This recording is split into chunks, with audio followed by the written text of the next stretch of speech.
जय श्री कृष्ण चैतन्य प्रभु नित्यानंद श्री अद्वैत गदाधर श्रीवासादि गौर भक्त वृंद हरे कृष्ण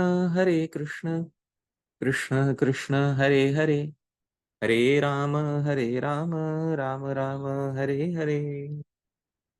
श्रील प्रभुपाद की जय। श्रील रूप गोस्वामी प्रभुपाद की जय। श्रील जीव गोस्वामी प्रभुपाद की जय। अनंत कोटि वैष्णव वृंद की जय। निताय गौर प्रेमानंदे। हरि हरि बोल। Welcome once again, dear devotees, to session number 45 of Srila Rupa Goswami's Śrī-Upadeśāmṛtam. And I'm so happy that I have the association, the company of all of you, especially the support of Dhāmeśvara Mahāprabhu, who has so kindly hosted all these sessions and has been present in almost all of these sessions. Dear devotees, I'm very thankful to Dhāmeśvara Mahāprabhu. Thank you, Prabhu, for kindly being such a great source of support. And no program or no event in Vaishnav culture can be complete without thanking the audience. And I can never take my audience for granted. Because of you, the program is successful. So dear devotees, wherever you are, I would like to thank all of you for kindly giving me the most important resource of your life, that is your time. You could have spent this time doing any other devotional activity or doing anything else in life, but you kindly decided to give me your time. And for this, I am very grateful to each and every one of you. And also to those who will listen to the recording later on, thank you for kindly giving your time. Dear devotees, we are continuing the 8th verse of Śrī-Upadeśāmṛtam, and I'll share my screen so that we all can have a look at the presentation. Dear devotees, we are continuing our study, a detailed study of Srila Rupa Goswami's Upadeshamritam. I'm your facilitator, Hari Pārṣada Das. Dear devotees, before we continue, I'd like to ensure Shanti, auspiciousness or peace for the entire talk by performing Shanti Path from the Upanishads. Om Sahana Bhavatu Sahano Bhunaktu Sahaviryam Karavavahai Tejasvinavadhitamastu Ma Vidvishavahai. Om Shanti Shanti Shanti. Om Sahana Bhavatu. May Bhagavan protect both of us, the teacher and the student, because the teacher also needs a lot of protection. Sahana Bhunaktu. May Bhagavan bestow the highest fruit of this study upon both of us. Sahaviryam Karavavahi. May both of us attain the strength to realize the highest truth. Tejasvi Nav Adhitamastu. May our study shine forth brilliantly. Ma Vidvishavahai. And most importantly, may we never envy each other. Om Shanti Shanti Shanti. May peace pervade the three worlds, dear devotees.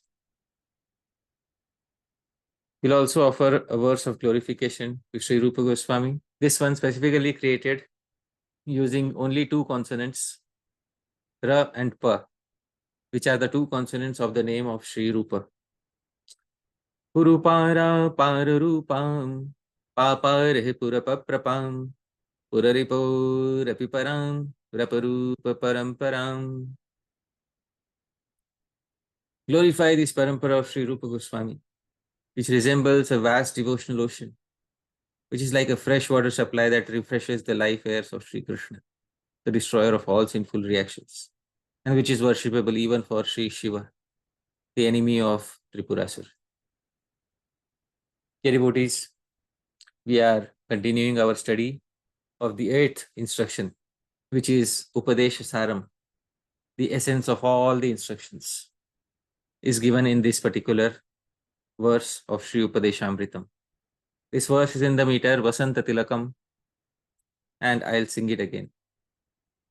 Tannama Rupa Charitadi Sukirtanano Smrityo Kramena Rasana Manasi Niyojya Tishthan Vrajeta Danuragi Jananugami Kalam Nayedakhilamithyupadeshasaram. Dhāmeśvara Mahaprabhu, kindly read the translation.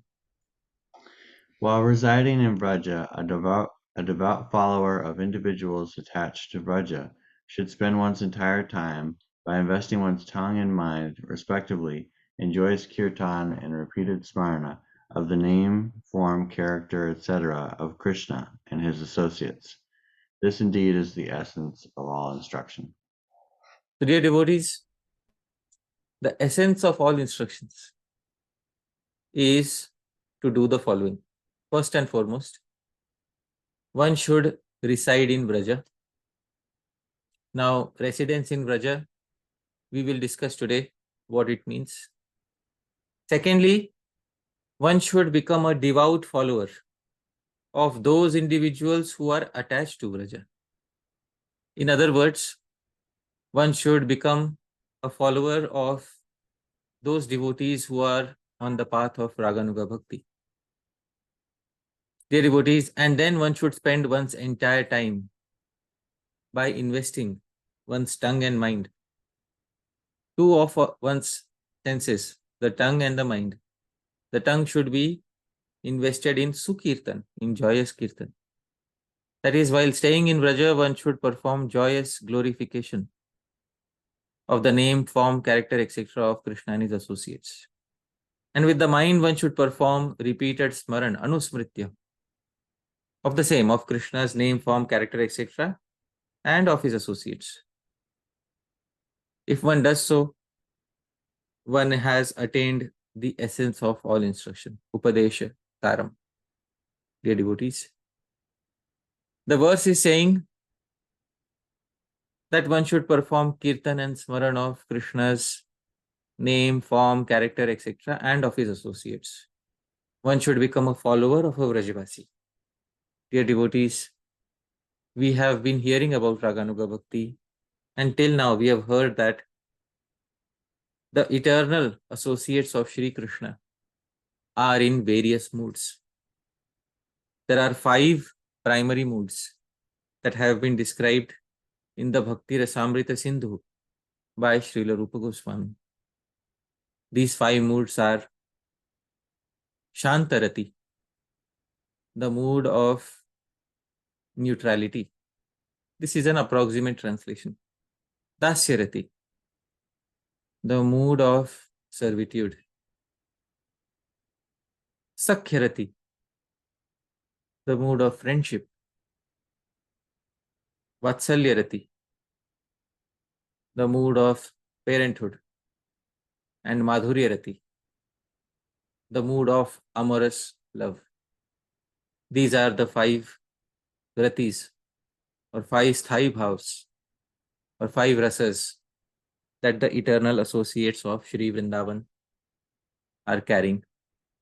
Now, amongst these 5, Shantarati is not acceptable to the followers of Shri Chaitanya Mahaprabhu. They do not like to cultivate this particular mood. Therefore, in essence, 4 moods are available for those who are following Shri Chaitanya Mahaprabhu. And what are these 4 moods? The 4 moods are Dasya, Sakhya, Vatsalya, and Madhurya. In Dasya, I have given the example of Shri Hanuman, who is not exactly a Vrajavāsi.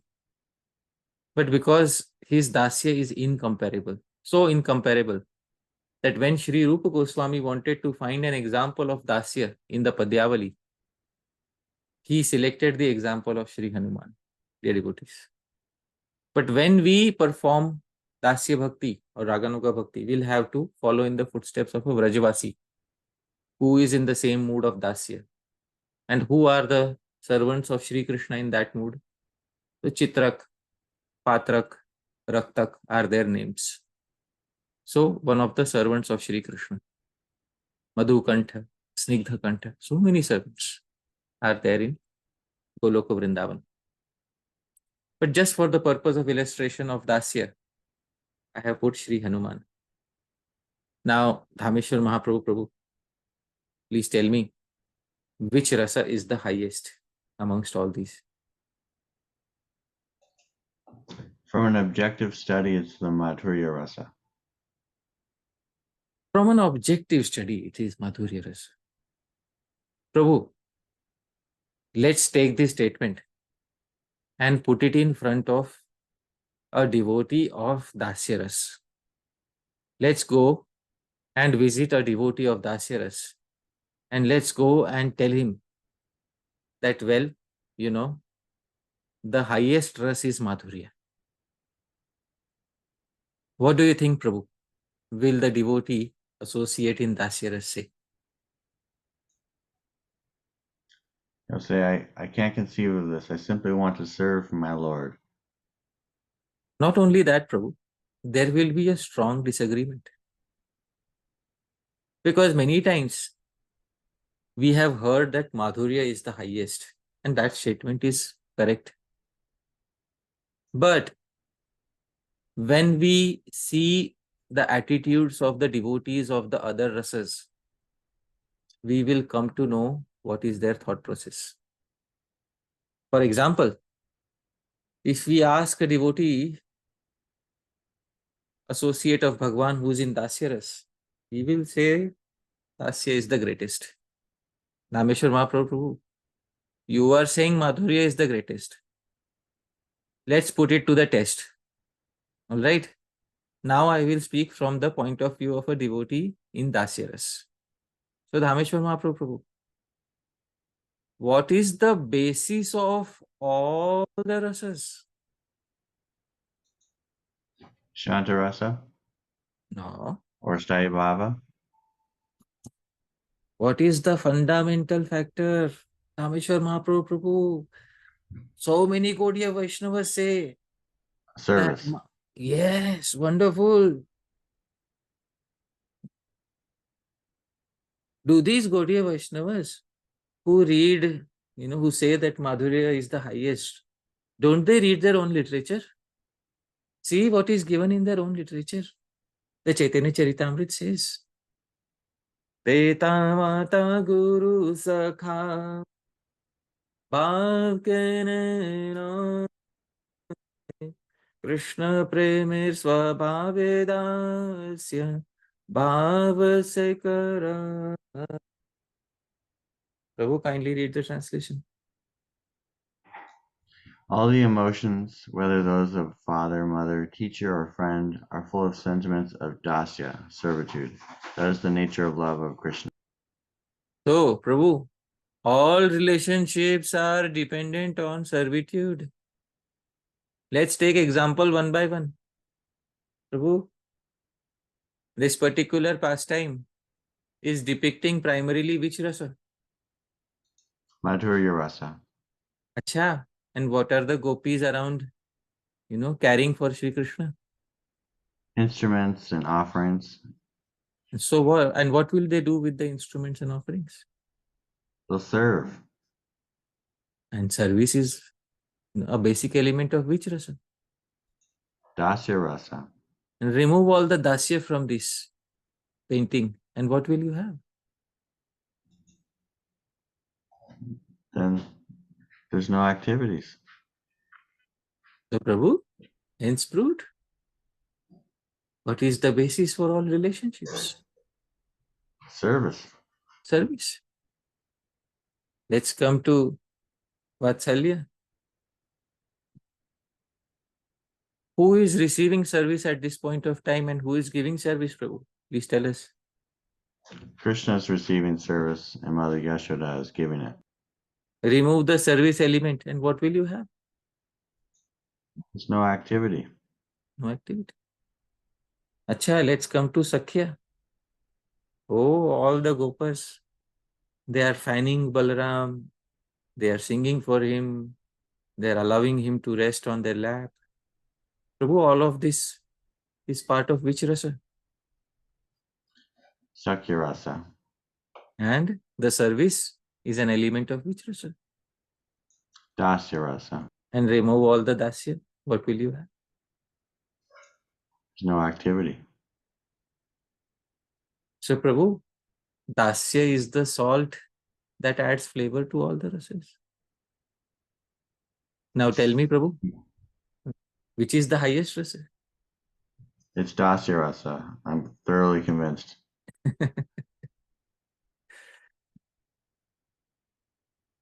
Therefore, the Chaitanya Charitamrita says, Jivera Swarupa hai Krishner Nitya Dāsa.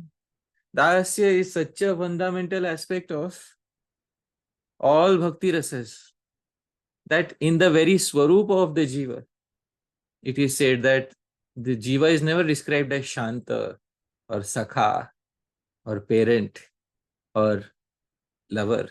The jiva is constitutionally described as Das. It is the living entity's constitutional position to be an eternal Das of Shri Krishna. Now, Prabhu, what will we say? We have been saying that, Madhurya Ras contains the essence of Dasya Ras. Doesn't this prove that Madhurya Ras is dependent on Dasya Ras? It does. And if you remove the Dasya Ras, all other rasas will become vacant. Hence proved, Prabhu, Dasya is the highest. So, this is the mood of somebody who is serving Krishna from a Dasya Ras point of view. Now let's move ahead. The second rasa progressively is Sakhya.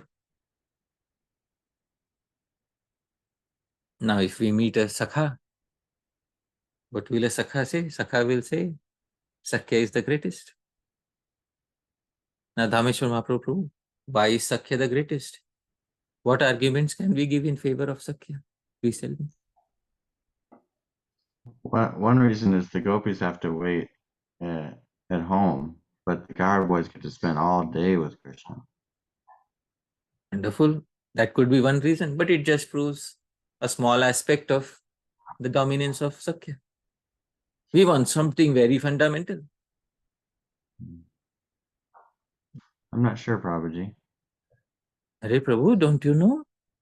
When the living entity is described in the material world, the living entity in the material world is described in the Upanishads, in Sakhya Ras.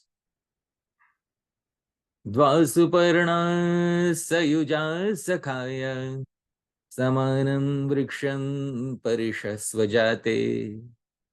Dhāmeśvara Mahaprabhu, kindly read. Two birds are sitting on the same tree as friends. Two birds. Prabhuji, these two birds are referring to which two entities? The soul and the super soul. Wonderful. So the eternal relationship between the Jivatma and Paramatma is described using which rasa, Prabhu? Sakhya rasa. Wonderful. So this Sakhya is such an important factor of the living entity's constitutional position that its relationship with the Paramatma is described in the form of Sakhya Ras. Although previously Chaitanya Charitamrita might have said, Jivera Swarup Hoy Krishner Nitya Das. But that was Chaitanya Charitamrita. This is directly Upanishad, Vedas. The Vedas are describing Sakhya Ras. The Chaitanya Charitamrita might have favored Dasya. But what are the eternal Vedas favoring? The eternal Vedas are favoring Sakhya Ras. Not only that, oh dear Gaudiya Vaishnavas, just see what your own Acharya, Sri Rupa Goswami says in Bhakti Rasamrita Sindhu. What does he say? Preyan eva bhavet preyan atah sarva raseshvayam Sakhya hridayai sadbhirevanubudhyate preyan eva bhavet preyan. Therefore, preyan is a name of Sakhya. Is bhavet preyan is the dearmost amongst all rasas. For all living entities, this is the dearmost. Why? Because living entities naturally want that feeling of being equal with Bhagavan in position. Sakhya samprikta hridaya sadbhirevanubudhyate. Only those whose hearts are drenched in Sakhya ras can understand this fact. In Dasya ras, the associate is always lower than Bhagavan. There is no question of equality. In Vatsalya ras, the associate is always above Bhagavan. There is no question of equality. The question of equality arises, the question of equality is answered only in Sakhya ras. Only Sakhya ensures that Bhagavan and the Sakha are treating each other as absolute equals. And this is possible only in Sakhya ras. So, Prabhu, this proves that Sakhya is the greatest because equality is possible truly and only in Sakhya ras, not anywhere else. This is the argument of somebody who follows Sakhya ras as their ideal. Now we will come to somebody who is a devout worshipper of Vatsalya ras. Dhāmeśvara Mahaprabhu. If we say to a follower of Vatsalya ras that, sorry, Madhurya is the highest, having a amorous relationship with Krishna is the highest, what will they say?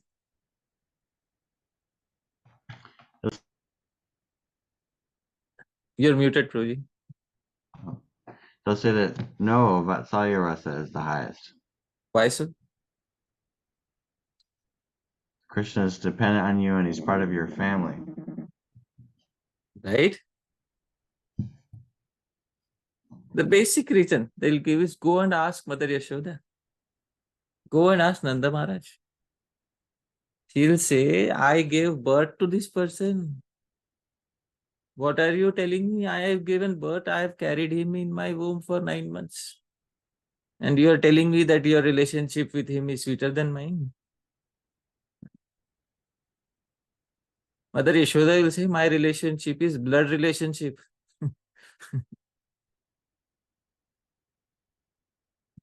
I dressed him when he did not know how to dress properly. I fed him my breast milk. In which other relationship did Krishna have all of this fortune? And Nanda Maharaj and myself, Yashoda, they will say, Nanda Maharaj and Mother Yashoda will say that it is we who were always there with Shri Krishna during all the dangerous times that he experienced. When all the demons came, it was Mother Yashoda and Nanda Maharaj who were always protecting Krishna. And because of their protection and because they fed Krishna with their own hands so many morsels of food, Shri Krishna grew up to be an adolescent boy with whom the various gopis of Vraja are falling in love with.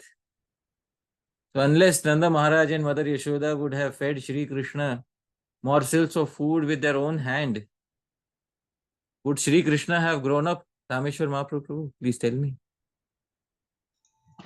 Sorry, there was a little distraction. Unless Mother Yashoda and Nanda Maharaj would have fed Shri Krishna morsels of food with their own hands, will Shri Krishna grow up? No. So all the other relationships with Shri Krishna are possible only because somebody is feeding him and raising him. And therefore, even in the Srimad Bhagavatam, Shukadev Goswami says, Nemam virincho na bhavo na shrirapyanga samshraya Prasadam lebhire gopi yattat prapa vimuktidat. Na imam virincho, neither Lord Brahma, na bhavo, nor Shiva, na Shri-Rapi, not even the goddess of fortune, who is in a conjugal relationship with Bhagavan. Anga Samshraya, and who has the direct touch of the body of Bhagavan. Even she did not get prasadam, that mercy, lebhire gopi, which Mother Yashoda got. Yattat prapa vimuktidat. Prabhu, tell me if such a statement was made about any particular gopi in the Srimad Bhagavatam. Anayadadidonunam Bhagavan. Oh, wonderful. Does that statement say that that gopi has such fortune that neither Brahma nor Lakshmi nor Shiva have? No, Prabhuji. So, Prabhu, which rasa is the highest? It's clearly Vatsalya rasa. So, Prabhu, it's Dasya the highest, Sakhya the highest, or Vatsalya the highest? Prabhu, I'm so confused. Each one, I think it's the highest. And what about Madhurya? Madhurya, those and all the followers of Rupa Goswami, they are stomping their feet on the ground and saying Madhurya is the highest. In the direct words of Sri Rupa Goswami, he has said in the Ujjwal Nilamani, Pritageva Bhakti Rasarat Savistarenu Chate Madhura. Rupa Goswami says, I am separately writing this literature, Ujjwal Nilmani, because I could not describe one rasa in great detail in Bhakti Rasamrit Sindhu. Which rasa could I not describe? Madhurya rasa. I wanted to keep it very confidential. Therefore, I wrote about it in great detail. I am writing about it in great detail in this literature. Ujjwal Nilmani. I am separately describing in great detail the rasa named Madhurya, which is Bhakti Rasa Rat. Rat means the king of all Bhakti rasas. What further proof is needed? Anarpita charim chirat karunaya vatirna kalau. That which was never offered before for a long time was offered in Kali Yuga. For offering that, Samarpayitum, offering what? Unnat Ujjvala Rasa. That Ujjwal Ras, that Madhurya Ras. Sri Chaitanya Mahaprabhu appeared. So Madhurya is the highest. Now, this is what happens when we take the opinions of devotees of various rasas. Because it is always important to know that when we will be in the spiritual world, in a particular relationship with Sri Krishna, we should always feel our relationship to be the most special. The most special with Sri Krishna. Dhāmeśvara Mahaprabhu, let's say you go tomorrow to the spiritual world and then somebody tells you your relationship with Sri Krishna is not the most special one. And there are so many millions of souls who have a much better relationship than you. How would that feel? I wouldn't like that very much. So, dear devotees, just like we like to distinguish ourselves in the material world, similarly, this tendency of feeling most special in one's relationship with Sri Krishna is also present in the spiritual world. Many times I have quoted this verse, and in this series, I have quoted this verse often in the Brihad Bhagavatamritam. It is specified very clearly. Balakas taruna vriddha gopaste koti kotisha sarve vidur mahapreyan aham krishnasya netarah. Balakaha, all the children. Taruna, all the youthful gopas and gopis. Vriddha, the elderly ones. Gopaste, all the cowherds. Koti kotisha, millions and millions of cowherds. Sarve vidur, they understand one fact and they know one fact. What is that fact? Mahapreyanaham, I am the greatest, dearmost of Shri Krishna. No itara, nobody else. Prabhuji, kindly read the translation. Every one of the millions and millions of cowherds, the children, young people, and elders thinks, I alone am most dear to Krishna. How will this be possible in the spiritual world? Prabhu, tell me. Krishna makes everyone feel special. But they should also feel special about their particular rasa. So they should feel that my rasa is the highest in the spiritual world. So this is when we see from the relative point of view of all these individual devotees. And does Krishna go and tell a servant, no, sorry to break, your preconceptions, but actually Madhurya is the highest. Does Krishna do that with any devotee? No. No. The immediate next verse specifies very clearly. Tathaiva vyavaharopi tesham krishne sadekshate pratyekam teshu tasyapi vishuddhastadrigeva saha. Kindly read. Just as the pure way they behave towards Krishna always confirms this ecstatic mentality, so does the way he behaves towards every one of them. Yes. So Krishna, without being artificial, it says Vishuddha. Krishna's mood is also pure, not artificial towards them. Without being artificial, he makes everyone feel special. And he makes everyone feel that your rasa is the best. And he makes everyone feel that you are dearmost to me. And this is only possible if each and every devotee will feel that my rasa is the best rasa to be had with Bhagavan, with Shri Krishna in Goloka Vrindavan. So dear devotees, the aim of saying all this is that we have to naturally see what is our inclination towards a particular rasa. Just because somebody has said, yes, Madhurya is the highest. Obviously, our acharyas will say Madhurya is the highest. But just because the acharyas have said Madhurya is the highest doesn't mean that they are saying everybody fall into Madhurya. No. What are our acharyas saying? It's very important to understand. Our acharyas are saying something. Shri Rupa Goswami himself gives the conclusion in this regard. Which rasa is the greatest? When seen from a neutral point of view. Although Shri Rupa Goswami himself is a connoisseur of Madhurya rasa, but he also describes from a neutral point of view. What is the Siddhanta? Yathottaram asau swada visheshola samayyapi ratir vasanayam swadvi bhasate kapi kasyachit.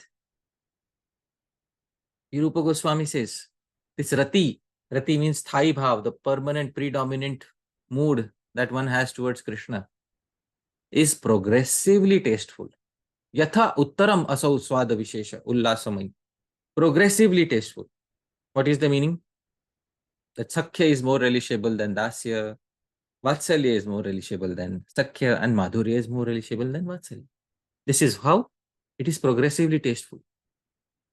But ratir vasanaya swadvi bhasate. Still, according to an individual's vasana. What is the meaning of vasana?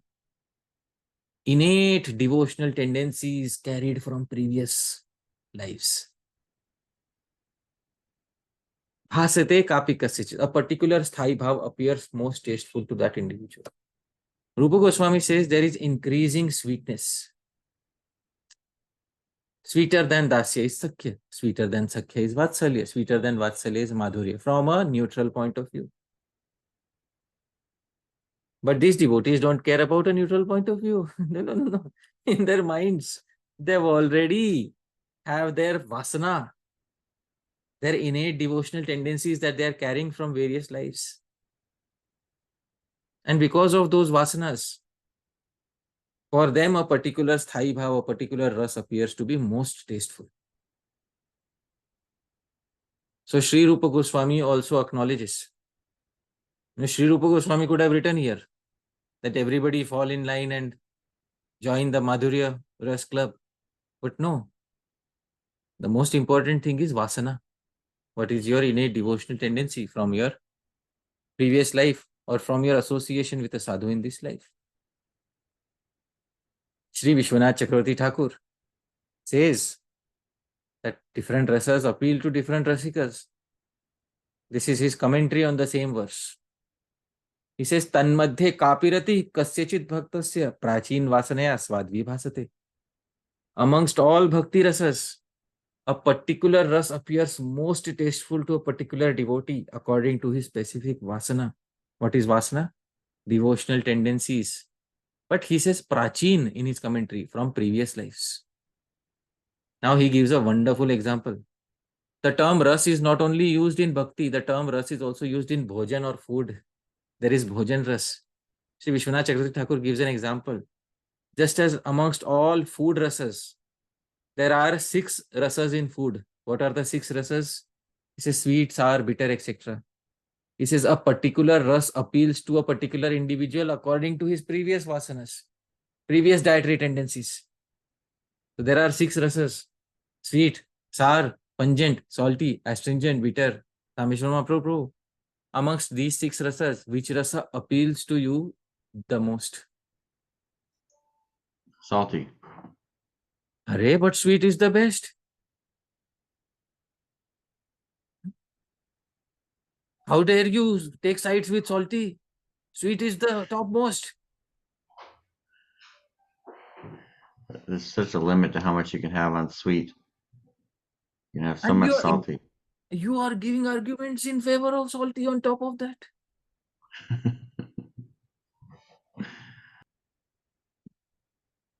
So, your vasana, your dietary tendency is favoring salty. If I make a sweet juice, Prabhu, and if I make a tangy or sour juice, which juice will you prefer, Prabhu? I like sour juice. So, Prabhu, this is your vasana. And somebody else's vasana, maybe bitter juice. Somebody else's vasana, maybe in the pungent rasa. And somebody's vasana, maybe in the sweet rasa. If I force everybody to eat only sweet, am I doing something just or unjust? Unjust. Wonderful. So he says a particular rasa appeals to a particular individual according to his previous vasana, dietary tendency. Similarly, in bhakti, a particular devotee finds one of the bhakti rasas to be most appealing due to his previous vasanas, devotional tendencies. Now you can't do anything about it. In previous lives, he has associated with sadhus who have been of a particular rasa that has influenced him or her. And because of that, they are attracted to a particular rasa in this life. And Srila Vishwanath Chakravarti Thakur, then he knows that some people will be disappointed. Oh, I have not had any previous association, so I don't feel any attraction towards any rasa. He gives another option. Kimva, the final sentence he says, Asmineva Janvani, Tadrisha Mahatkripeya Ruchir. It is also possible to develop an affinity towards a particular ras in this very life. How? Tadrisha Mahatkripeya, by the mercy of a great soul attached to that particular ras. So it is herein proved by Srila Vishwanath Chakravarti Thakur that ras actually comes from the heart of a devotee to another devotee. Dear devotees, this is the Siddhanta. That ras comes within the heart of a conditioned soul from either from previous association with devotees or association in this life with a devotee. This is how a particular jiva obtains a particular rasa, because of their association with a sadhu who is relishing a particular rasa. This is what is the Siddhanta given by Sri Vishwanath Chakravarti Thakur here. Directly, we can see here. Asmin eva janmin, in this very life, Tadrisha Mahatkripeya Ruchir. By mercy of a sadhu who is on the same, who is attracted to the same rasa. Na anyatra, then your attraction will not be towards any other rasa, dear devotees. Therefore, the Chaitanya Charitamrita, Shri Krishnadas Kaviraj Goswami confirms this. This is the confirmation of the same. Kintu yar ye rasa se sarvo uttama tatastha haya vicharele achetaratama. Kintu yar ye rasa. Whosoever has whatsoever rasa, Sai Sarvottam. The bhakti rasa that a particular devotee experiences with Krishna, Sai Sarvottam, is one that appears most tasteful to that devotee. However, Tatastha, if we become neutral and observe, Vicharile, if we observe, we will understand Achet Taratam. There is a hierarchy. Some rasas have more delight than some other rasas. Just like in Bhojan rasas, in food, sweet has greater degree of happiness. Most individuals in the world are attracted to sweets. There is, because the degree of happiness in eating sweets is higher. So just like in Bhojan Rasa, if we observe from a neutral point of view, we will see there is a hierarchy. Similarly, in Bhakti Rasas, if we observe from a neutral point of view, we will see hierarchy. But if you go to individual rasikas of Bhojan Rasa, of food, some people will say, no, pungent is the best. I like my fried rice with hot sauce added to it. That is what some people will say. Some people will say, no, I like my Bengali sweet. Gulab jamun. So, from a neutral point of view, there is a hierarchy. But from an individual point of view, because of the previous vasanas, or because of vasana developed in this life by association of a sadhu, different people have different tastes. And then they will defend their taste. And Bhagwan will also give them reasons. I have today given reasons for Dasya, Sakhya, Vatsalya and Madhurya. So, every devotee deserves the opportunity to feel that their rasa is the highest, that their relationship is the most special, that they are dearmost to Shri Krishna. And therefore, dear devotees, when we aspire for the path of Raganuga Bhakti, we should also understand that ultimately our previous vasanas are different. Each and every one of us has different previous vasanas. Therefore, instead of blindly falling in a particular group, we should first and foremost go through the dashas, Shravan Dasha, hear all the pastimes of Shri Krishna without any presuppositions. Oh no, because Madhurya is the highest, therefore I must belong to Madhurya Rasa. Why? Because I deserve the best. Well, some people have this mentality. Yes, you deserve the best, but you deserve the best according to your taste.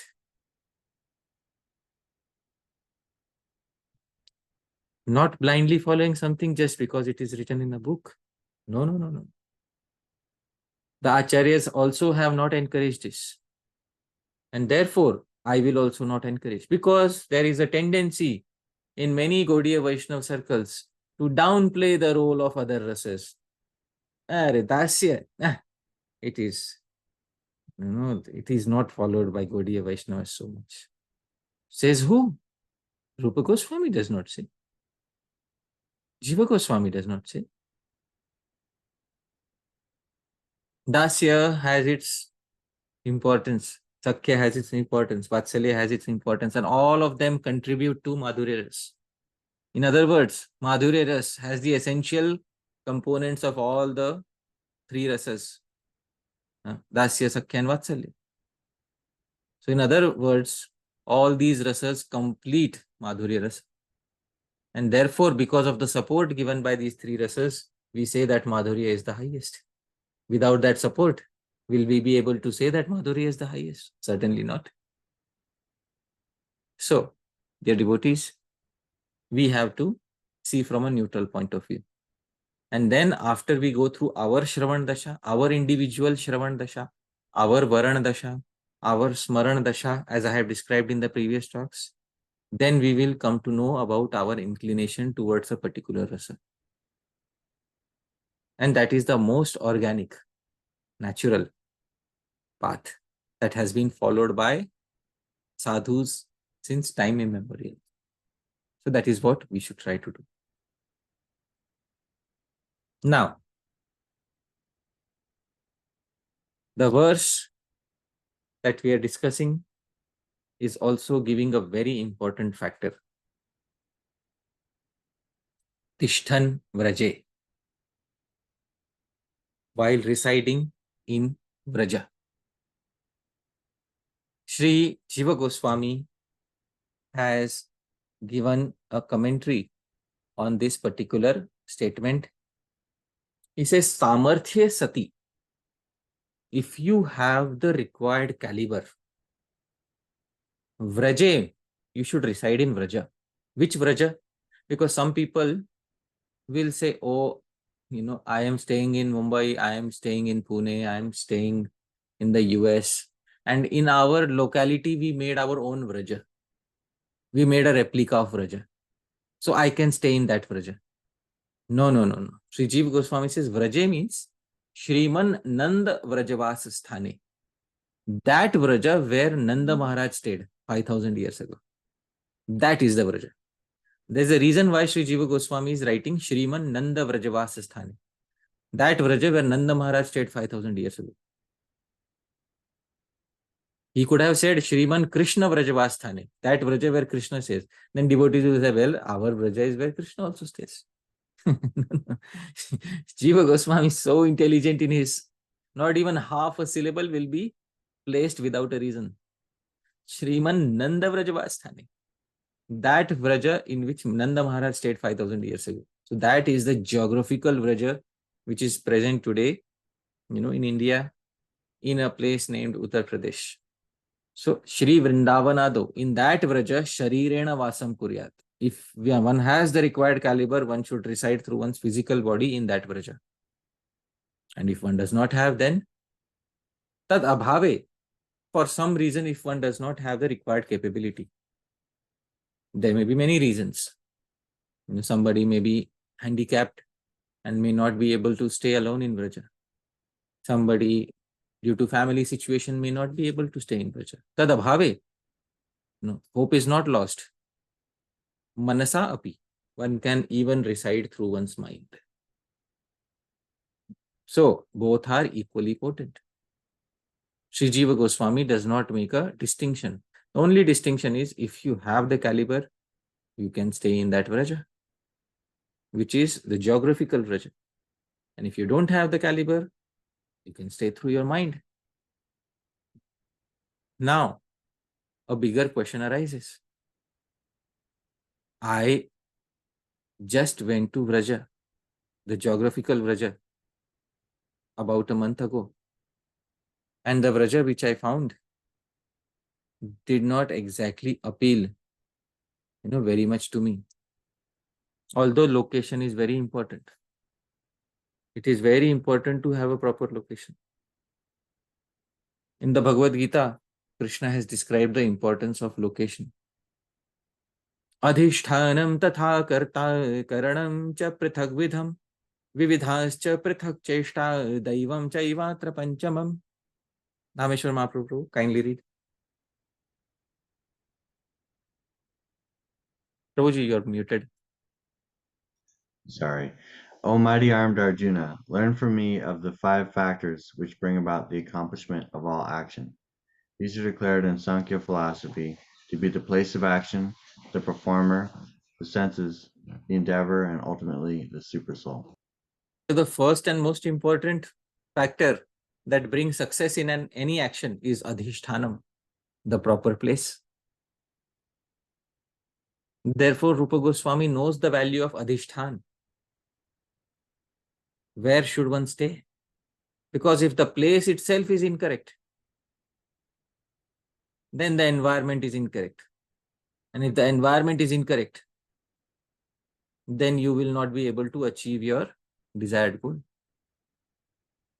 Suppose somebody wants to start a nursery for kids, a small school, nursery school for kids.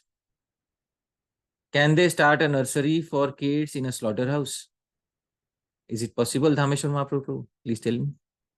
Absolutely not. Why not, Prabhu? It would terrify the children. Similarly, if we stay in places which will terrify our heart and take it away from bhakti, it will not be possible for us to execute bhakti yoga properly. Adhishthan is thus the first factor which brings success in any accomplishment. But there is another problem. As I mentioned, I went to Śrī-Vrindavan, the geographical Śrī-Vrindavan. And what I saw there was not the Vrindavan that was present 5,000 years ago. I saw a very different Vrindavan. A Vrindavan that has been overrun with concrete, cement, roads, traffic, noise, and all other factors that have the potential to turn me away from the purpose of this verse. This verse was telling me to sing and remember Krishna's name, form, qualities, and pastimes. But in this environment, very difficult. It is very difficult. You know, I am in the middle of a big traffic jam and there are horns honking all over the place. And then somebody tells me, remember Krishna favorably. I'll say, forget it. It is impossible. And just next to a big garbage dump. And you know, it is smelling terribly. And somebody tells me, well, it is Vrindavan. You are all divine. How is it divine? There's a very big question at this point of time. An existential crisis has come upon our heads, dear devotees. Because the Shri Vrindavan, which Shri Rupa Goswami asked us to reside in, is no longer the same. The Shri Vrindavan, which Shri Rupa Goswami lived in, was very different. And the Shri Vrindavan, which is present today, is very different. 500 years ago, people could not take a train to Vrindavan or a flight to Vrindavan. Today, I can take a flight to Vrindavan and I'll reach Vrindavan in 2 hours or maybe a few more, maybe in 4 or 5 hours. But the difference between traditionally going to Shri Vrindavan, that is traditionally it was by walking on foot, and the difference between that and today is that today the body reaches Vrindavan first, but the mind stays back in Mumbai. Mind arrives 1 week later. And traditionally, when people would walk to Shri Vrindavan, the mind would arrive 1 week before the body. This was the great difference. That is, in taking a yatra 500 years ago and taking a yatra today. 500 years ago, a sannyasi named Shri Isvara Puri decided that he will go to Shri Vrindavan. Now, Shri Isvara Puri, he was constantly traveling. He would not stay at one place because sannyasi, he will not stay at one place. Isvara Puri, he took the path of the Yamuna river, and as soon as he found the Yamuna river, he started walking on the banks because he knew that ultimately this river will take me to Vrindavan. So, as he was walking gradually, he started noticing that the area of Shri Vrindavan is about to approach. As soon as Shri Isvara Puri entered Shri Vrindavan, he saw a mango tree. And when Isvara Puri saw a mango tree, spontaneously he sung out a verse. Dear devotees, Shri Isvara Puri's mango tree describes his vision of Vrindavan that was in his heart 500 years ago. When Shri Isvara Puri saw the mango tree, His thought process is extremely beautiful.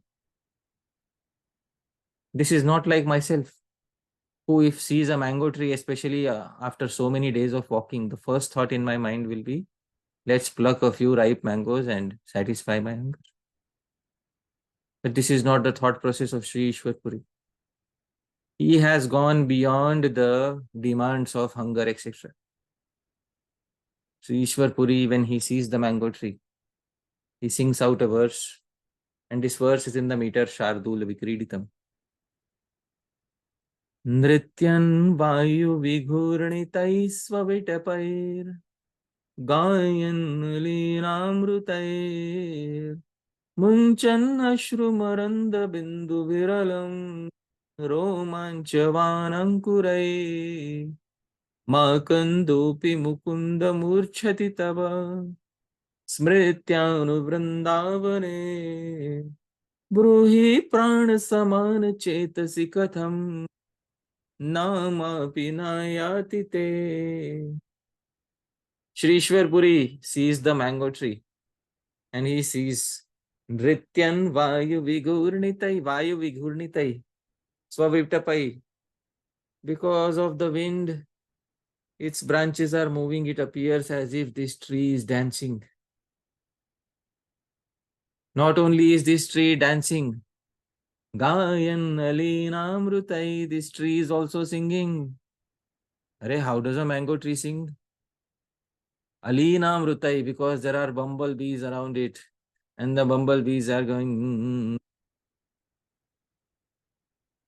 So not only is the mango tree dancing, the mango tree is singing. Munchan Ashru Maranda Bindubir, and there are droplets of nectar falling from its flowers. It appears as if not only is this mango tree dancing and singing, it is also crying tears. Romanchavanankurai. And there are sprouts coming out of the tree's trunk. It seems as if it is experiencing goosebumps. Makandopi Mukunda, oh Mukunda, oh Krishna, Makandopi, even a simple mango tree in Vrindavan. Just look at this mango tree. Murchati tava smritya. It seems to be falling unconscious by remembering you. And where is all of this happening? Vrindavan is, all of this is happening in Shri Vrindavan. Mukunda will say, so what, Shri Ishwar Puri, what do you want to say to me? Oh Mukunda, Bruhi, tell me, Prana Samana, you are as dear to me as my own life. Tell me, this mango tree is falling unconscious in remembering you. But Chetasi Katham Nam Apina Ayatite. Why in my heart not even a single name appears lovingly? Tell me, Mukunda, why can I never experience such ecstatic emotions in my life? This is Shri Ishwar Puri's vision of an ordinary mango tree in Shri Vrindavan. Dhāmeśvara Mahaprabhu, kindly read the translation. Dancing through its stems, blowing in the wind, singing through the buzzing of bees, crying through the nectar drops falling from its flowers, displaying herculations through its fresh sprouts. O Mukunda, even the ordinary mango tree in Vrindavan is fainting in ecstasy due to remembering you. O Krishna, please tell us, why does your holy name not make a single appearance on the pathway of our steel-framed hearts? And what will Mukunda reply? There is no reply that Mukunda can give to such a devotee. This devotee is already having such a vision of Shri Vrindavan that it is impossible for him to see Vrindavan in a materialistic fashion. Dear devotees, today it is important for us to learn how to understand this most important aspect of our Raganuga Bhakti. That is how to have a Vrindavan that we all can find most favorable for our execution of Raganuga Bhakti. But this challenge, I will try to answer in the next presentation, because this is a topic in itself. Why did Shri Vrindavan change and what can we do about it, dear devotees? But we need to have a vision of Shri Vrindavan that is similar to the vision of the previous acharyas. Because nowadays, many of us are having a very different vision of Shri Vrindavan, the vision of a tourist. Dhāmeśvara Mahaprabhu, I went to Vrindavan and I touched Radha Damodar, I touched Radha Raman, I touched Govardhan Hill. I just visited every place and I came back. Nama Yatra was successful. But this is not the definition of a successful yatra. Srila Prabhupada would say it is not an eye exercise. So, how do we visit Sri Vrindavan? Not like a tourist, but like a permanent resident. Tishthan Vraje, Rupa Goswami said, while residing in Vraja for how many days? Kalam Nayed Akhilam, all of one's time should be spent in Vraja. So that Vraja has to be most favorable for the execution of our Raganuga Bhakti. But we will discuss all those details in the upcoming presentation, which will most likely next week will be the final session on verse number 8. Dear devotees, I'll pause my speech here. Thank you very much. I'll end with a quote by Srila Prabhupada. Dhāmeśvara Mahaprabhu, kindly read. Of course, if you are always in the atmosphere of Krishna consciousness, then here also you can have Vrindavan. Krishna says, "It is not that I live in the kingdom of God, Vaikuntha, nor is it that I live in the heart of the yogi." The yogi wants to find out, where is Krishna within the heart? But Krishna says, "I am not in the abode in the spiritual sky, nor am I in the heart of the yogi." Then where are you? Krishna says, "I stay where my pure devotees are chanting my glories." That is Vrindavan. Thank you very much, dear devotees. Yadatra skhalitam kinchit vidvam saha purayantu tat. Yadatra saushthavam kinchit tad guru reva menahi. Yadatra skhalitam kinchit. Are there any mistakes that I made? Vidvamsa, you're all learned devotees. Purayantu tat. Please correct any mistakes. Yadatra saushthavam kinchit. But if there's anything nice in the presentation, please remember tad guru reva. All of it was received as inheritance from Gurujanas. Me nahi. None of it was produced by myself. Thank you very much, dear devotees, for kindly being present here. Jagat Guru Srila Prabhupada ki jai, Srila Rupa Goswami Prabhupada ki jai, Srila Jiva Goswami Prabhupada ki jai, Ananta Koti Vaishnav Vrinda ki jai. Hare Krishna. Thank you, dear Hari Prasad Prabhu, for a really beautiful class. I know this is a question that's been coming up, and it certainly brings up a lot of questions. Why do we believe what we believe of Madhurya rasa being highest, rather than just taking that for granted? If we really think about it, it actually can really refresh this topic. So I think that's what you've done. And so thank you so much. And we're going to go now to questions and answers. And we just ask that you kindly focus your questions on today's class, rather than, I was reading this book today and I had a question about this. But just focus on today's class, please. We don't want to bring up names of like, I heard this person say this or this person did that. What do you think about that? We don't want to get into that. And we want to make sure there's time for everyone to ask their questions. So if you have long, extended questions, please break it up into chunks at least so other people get a chance. And don't hog the mic or filibuster. Yeah. And also I'd like to say that there are, new individuals should get a chance to ask questions, so that, it shouldn't be that, the same set of devotees are asking question every week. I would like to see some, new doubts and new questions from various devotees also. Otherwise, the question and answer session will become like a closed group where I'm answering questions only from a few devotees. Although it's good to have a question every time, but it's not necessary.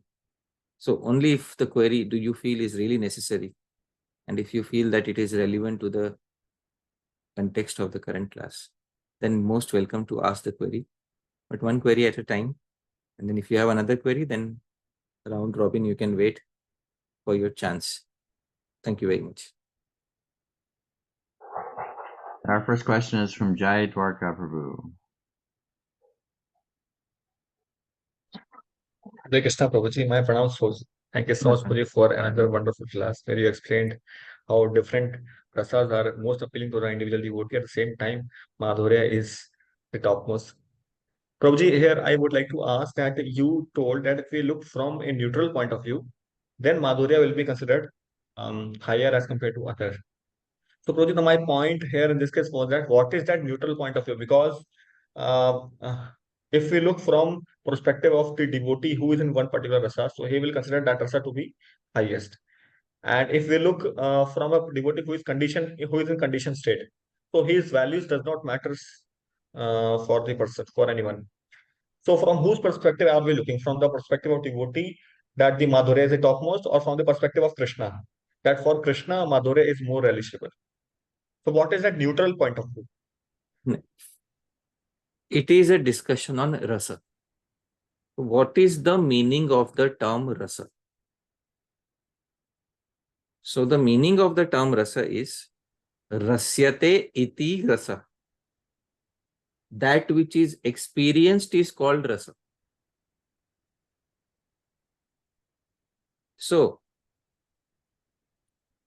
in terms of the intensity of the experience, in neutral point of view means in terms of how intensely the rasa is experienced. That is a neutral point of view.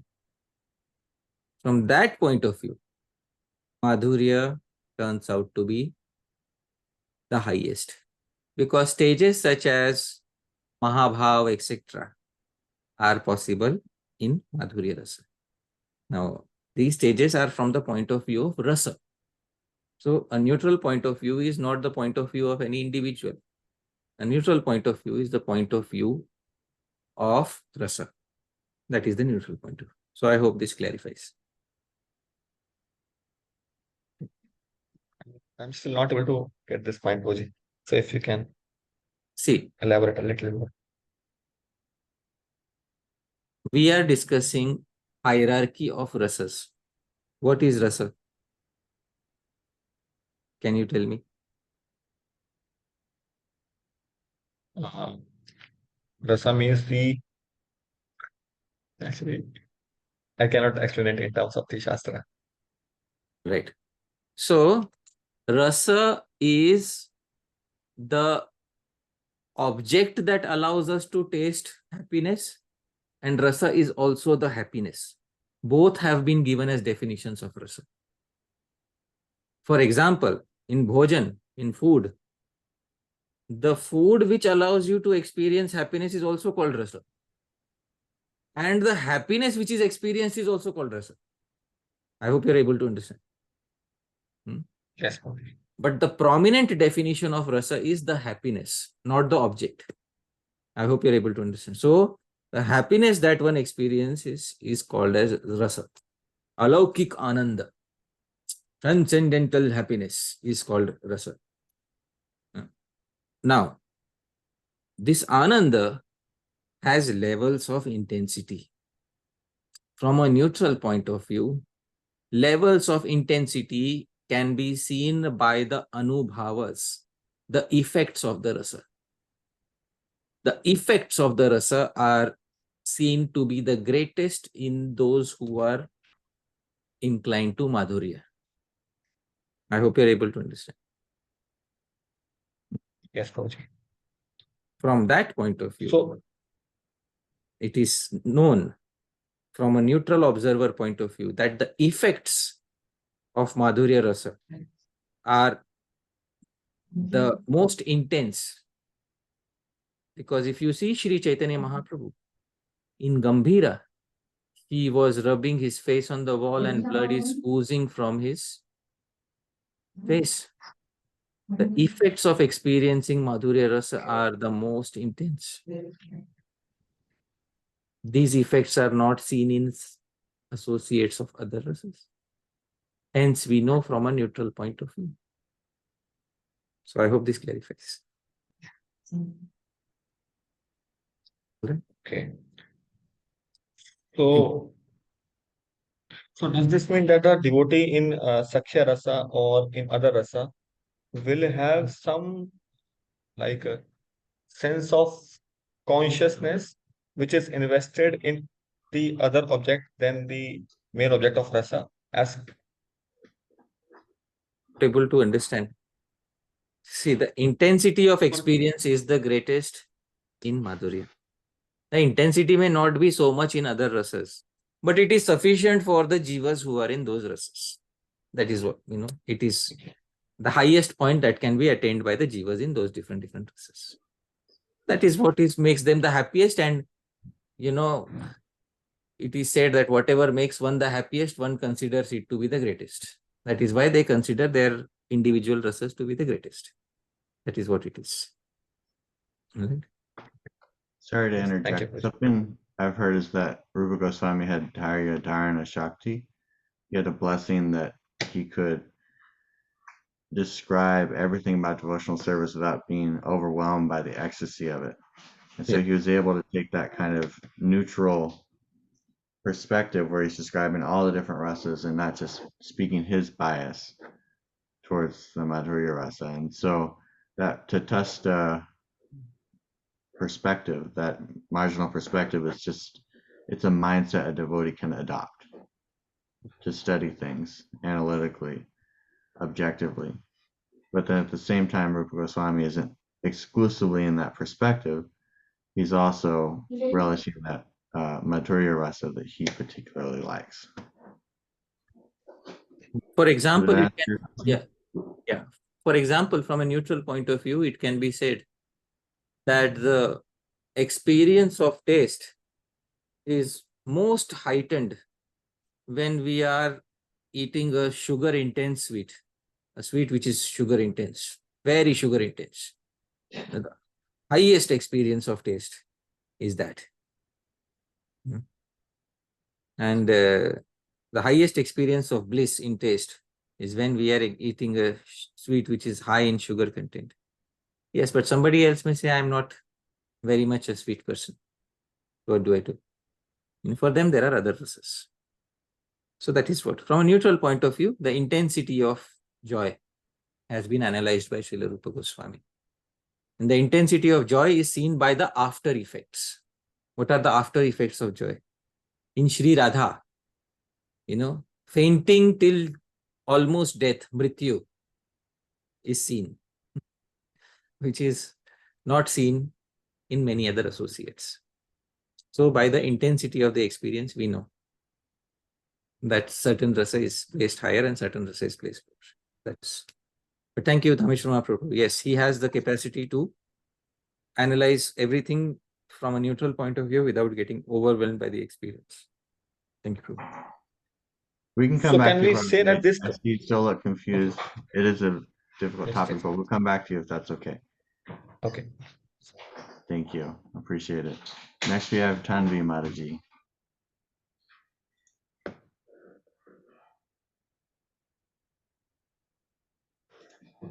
Looks like she's frozen.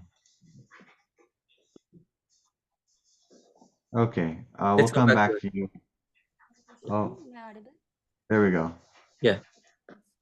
Yes, thank you so much. So, like some classes, like from here, you were emphasizing on the Shravan Dasha, like the importance of. Are you able to hear her? Slightly, but she could speak louder. Yeah. Or closer to Hare the Krishna, microphone? is it okay now? Yeah. Yeah.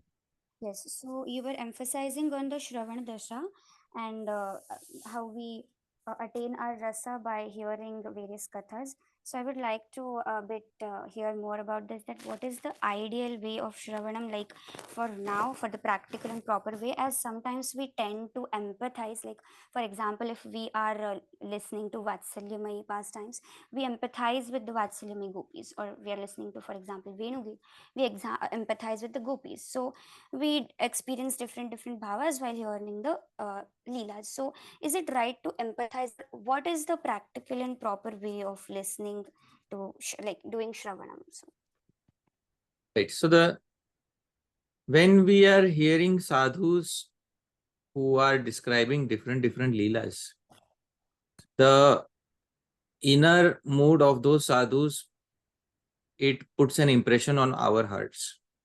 And therefore, we tend to get carried away in different directions.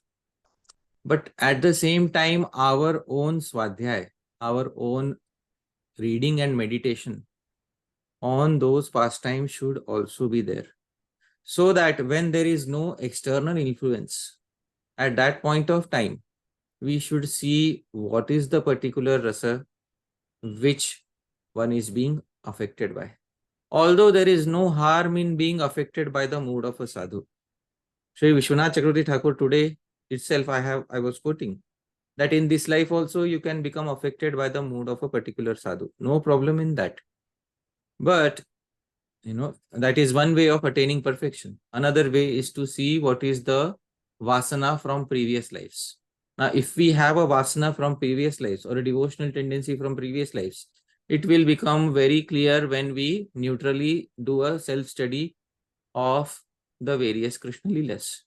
But if the vasana is not there, then we have no other choice but to get influenced by the vasana of an existing sadhu. So I hope that answers your query. Yes, Prabhu, and a bit more clarification on how should we, like, in these times, like we are sitting on the bed and listening all online. So what is the proper These way to are hear? these are Shravan. What I am saying is Swadhyay. Swadhyay is your own self-study Yes. of, and this self-study cannot be done while like reading a novel on a bed. It has to be done very seriously, and it has to be done by hearing the various viewpoints of the previous acharyas on each topic. The main literature is Srimad Bhagavatam, and especially the Dasham Skanda, the 10th canto of Srimad Bhagavatam, is the main source of Krishna Leela. And therefore, this particular canto of the Srimad Bhagavatam has to be understood by studying the moods of the various acharyas who have described it. And then one should gradually see what is the particular direction that one's inclination is. And when, if one does not feel any specific inclination, it means there is less vasana, devotional vasana from previous lives. But if one immediately feels an inclination in a particular direction, it means there is some devotional vasana coming from previous lives. If there is some devotional vasana coming from previous lives, you are free to progress in that direction. If there is no particular vasana coming from previous lives, you will have to take help of a sadhu. I hope that clarifies. Yes, Prabhuji. Thank you so much. Next we have Omkar Prabhu. Hare Krishna, Prabhu Dandavat Pranam. Prabhuji, I had this question like from last session, but today you covered that topic about one argument which is given in the traditional lines that the Gaudiya Sampradaya caters to the one kind of bhava is that as we see the definition of lobha also, it is basically when we come into contact with a sadhu, we get the lobha, the rasa actually is reflected even in our heart, not in its pure form, but just like a reflection. So that is what this lobha is. Now, for a general person who does not have very good vasana from his last life, or let's say even with a contact with a diksha guru who is or a shiksha guru who is very much attached to a particular rasa, like in our sampradaya there is a manjari bhavan specifically, so naturally it would follow that the disciple would come to the lobha and the sadhana of a particular rasa, because he will be receiving the impressions from his diksha guru and as a parampara as a whole. So in that context we could say that a person who is generally going to come to a sampradaya, that major chances will be that he will be going to one kind of mood. As of now in our sampradaya we only focus on manjari bhava, but we know like there was a time when Sakhya was also going on in sampradaya. There was not a time that it is also currently going on. I showed last time Shri Vanamali Das Shri, who was just a few decades ago, he was Sakhyaras. So I don't know who is you know, making up these ideas that our sampradaya is only giving one rasa. If our sampradaya is only giving one rasa, then where does Sri Vanamali Das Shastri belong? No, I am speaking about in terms of popularity. Popularity in the sense that most Yeah. of the lines, in the sense like who are like the acharyas who are genuinely practicing, they have such some kind of inclination for the rasa. See, popularity is not the deciding factor here. If popularity was the deciding factor, well then, the lineage which is most popular is the organized religion institution. The most popular is the organized religion. It has spread all over the world. So if popularity is the deciding factor, then what the institution says about Raganuga Bhakti should be followed. And then there should be no Siddha Pranali or no Manjari Bhav directly given to the disciple. So popularity doesn't decide these things. What decides is, Sri Vishwanath Chakravarti Thakur had also said, Lobha can come from previous lives and Lobha can be in this life. He has always been saying that. Similarly, Vasana, devotional Vasana may come from previous life. It can also happen in this life. Why are we always trying to suppress the possibility of having a previous life inclination? A person who is neutral will try to observe all the followers neutrally and place the follower in a rasa for which is most appropriate for them, instead of trying to influence everybody in a particular.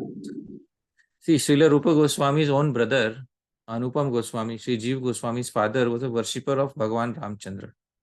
Sri Rupa Goswami once tried asking him, would you like to see the sweetness of Shri Krishna's pastimes?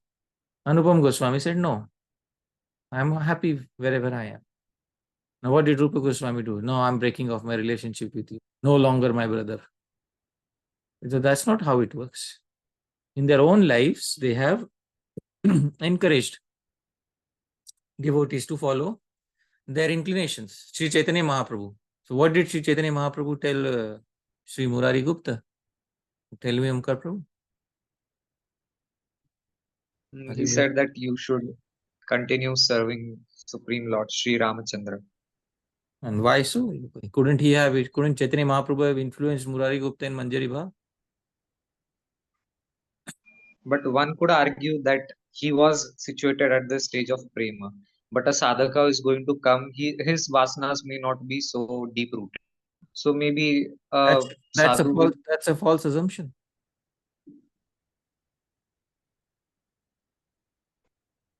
That's the typical assumption of an institution which thinks that every new person is a neophyte.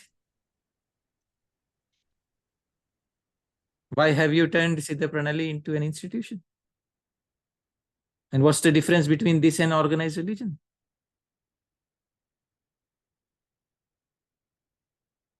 So that is incorrect. There has to be some spontaneity in this. Obviously. It's a highly individualistic path. Otherwise, we should not call it Bhakti Rasamrit Sindhu. We should call it Madhurya Bhakti Rasamrit Sindhu. Yes. ठीक है, चलो, let's move ahead.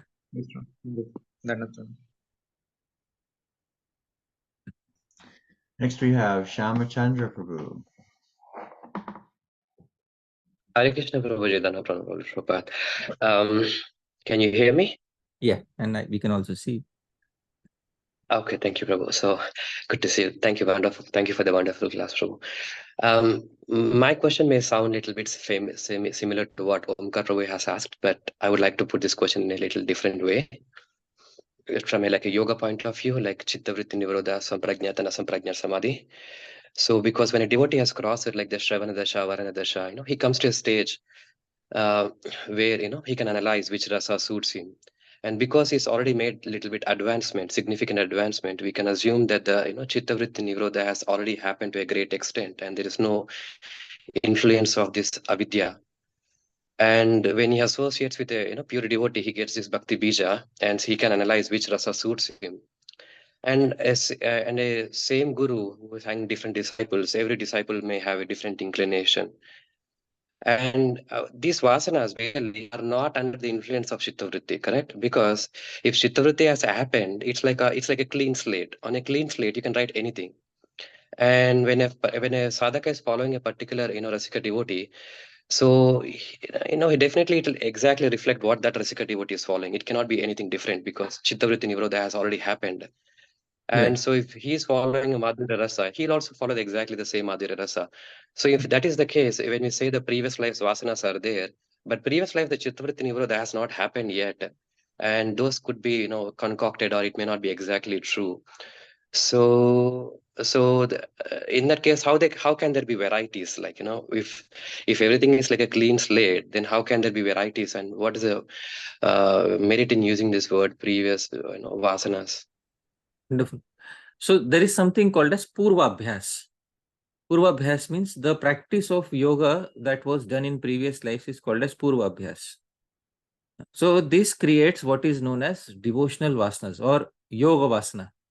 This yoga vasana is not the same as material samskaras or material vasanas. In the Bhagavad Gita, Bhagavan has spoken about these Purva vasanas or this Purvabhyas. And I would like to point out this verse. This is 6.44 of Bhagavad Gita. I'll share the screen. Bhagavan says in 644, पूर्वाभ्यासेन तेनैव ह्रियते हि अवशोऽपि सः जिज्ञासुरपि योग्यस्य शब्द ब्रह्माति वर्तते. So Prabhuji, kindly read the translation. By the virtue of the divine consciousness of his previous life, he automatically becomes attracted to the yogic principles even without seeking them.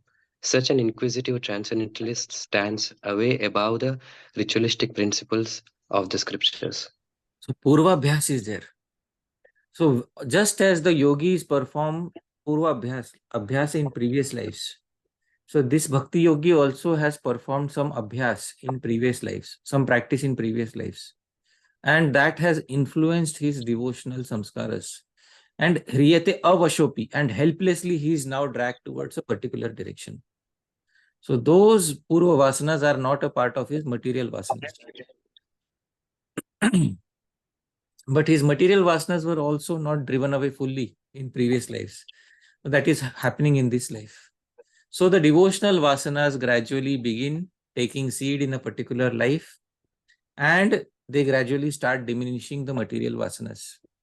But in a particular life, when the material Vasanas are fully diminished, at that time the devotee understands what is his or her particular inclination and then progresses on that particular path. Does that make sense? Yes, Prabhu. Thank you. Next we have Mihika Mataji.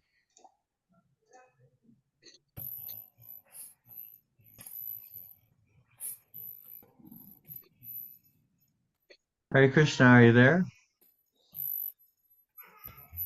Just hearing a strange sound. No, let's go to somebody else. We'll come back to it. Okay. Next we have Mohit Deshmukh Prabhu. Ji, Danapranam. My brother. So, thank you for a wonderful class. Thank you. And my question, please you only decide if it's relevant or not. My question is like, for example, a devotee or a shishya, a disciple is of one type of rasa and his guru is of another type. For example, a disciple is of a Sakhya ras and his Shri Guru is of in Madhurya ras. So it is mandatory for him to approach a Shiksha Guru of who is situated in Sakhiras, or is it that a Madhurya Rasa Guru who is situated in Madhurya Ras can also it is that he is potent to give him like the guidance and all that things. So this was Progress him answered. in the Sakya. Yeah. So this was answered very clearly in the Bhakti Rasamrit Sindhu itself. In the Bhakti Rasamrit Sindhu, there is a very specific term used by Sri Rupa Goswami, and he says Nija Bhava Samihitam. And I will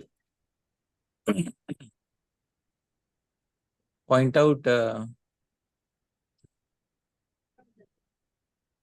let me see where it is.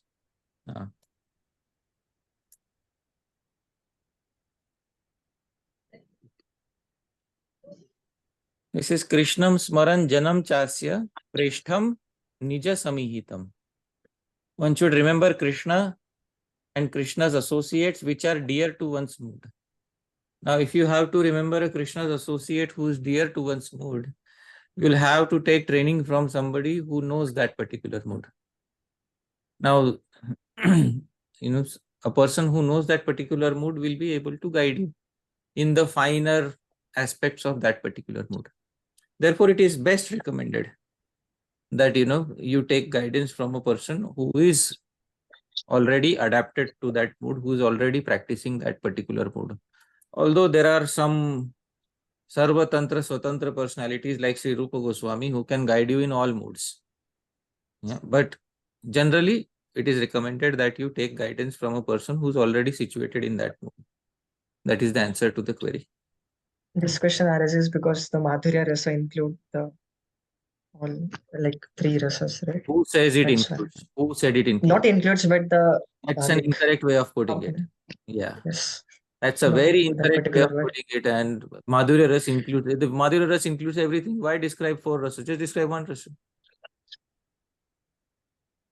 Madhurya Ras includes the essential components of other rasas, not the complete Yes. experience of other rasas. It will be very specific. Otherwise, if you give these generalizations, people will understand an incorrect Siddhanta. Madhurya Ras does not include the complete experience of other. Does Madhurya Ras include wrestling with equals? Bolo. No. No, not at all. That is in Sakhya Ras. Only and Yes. only in Sakhya Ras. Right. So how can you say Madhurya Ras includes everything from all the others? That is not the way to put The it. essential components of Ah, all rasas wonderful. includes in Madhurya rasa. Yes, but the subtle nuances of other rasas are only there in the other rasas, and only a rasika of that rasa will be able to tell you and guide you. There are some exceptions like Shri Rupa Goswami who can be a universal guide, but in general, you should approach a specialist. That is the answer to a query. Thank you, Prabhu. Hare Krishna. Okay. Next, we have Vamshidhari Gopal Prabhu.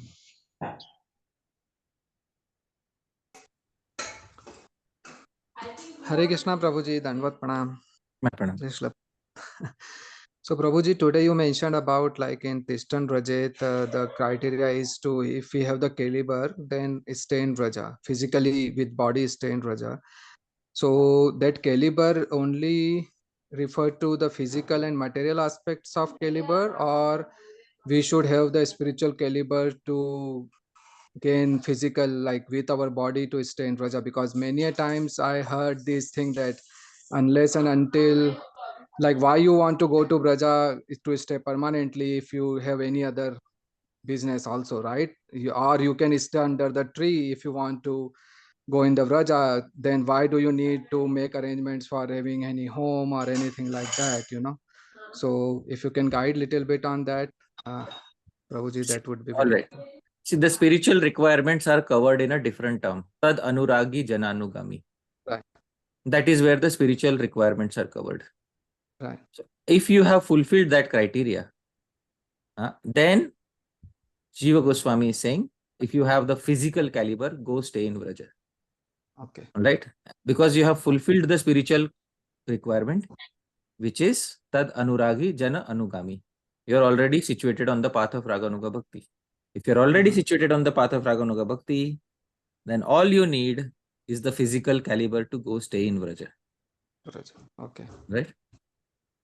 So just a extension of the question. So till the time you are perfectly situated on the Raganuga Bhakti, and again, like the material aspects of things, like so is it wrong to make any arrangements to live physically in Vrindavan, maybe in future, like not now until you reach that stage? So is there anything wrong in that?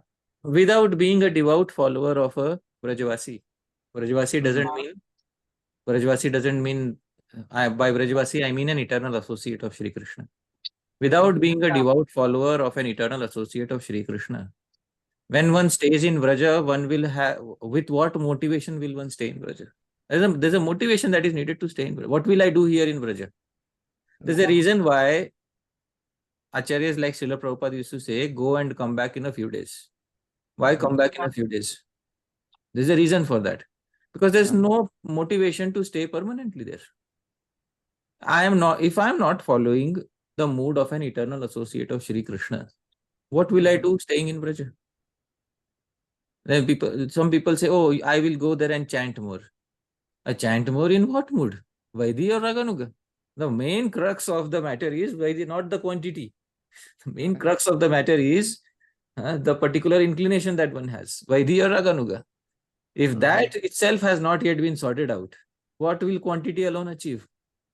So quantity, because some people think, oh, because I don't have Raganuga, I will replace it with quantity and automatically Krishna will give.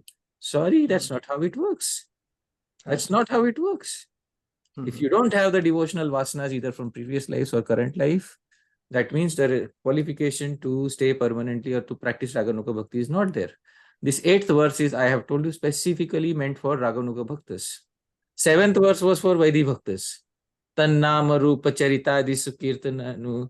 No, sorry. Syat Krishna Nam Charitadi Sitapya Vidya.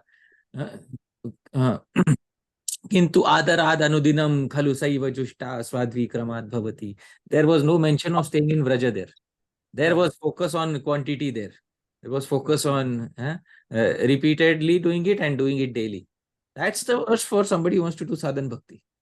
Verse number 8 is for somebody who wants to do Raganuga Bhakti. It's very clear. All the acharyas are saying that. But unless somebody has clearly entered the path, they may be struggling on the path, but they should have entered the path with the blessings of the Gurujanas. And unless one does not have an aspiration to be an eternal Vraja, what will one do staying in Vraja? Then they say, oh, there is Mahatmya. Mahatmya means glorification of staying in Vraja. Anybody who dies here attains liberation. So that you can also die in Kashi.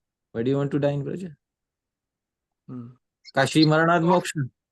By dying in Kashi, you attain liberation. So why not die in Kashi? What is the speciality of dying in Vraja? Oh, well, by dying in Vraja, I will attain Goloka Vrindavan. Sorry, unless you have the mood of a Raganuga devotee, you will never attain Goloka Vrindavan. So that is the answer to your query. Right?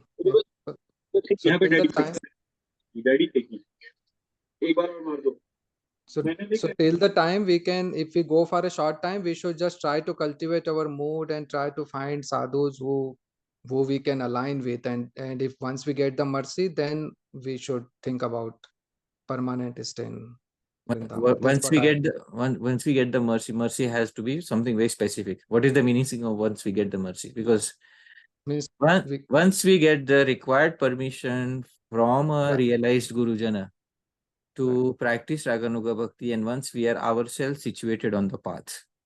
Because many things fall under the term mercy. Somebody may say, my Guru gave me his remnant, so I got mercy.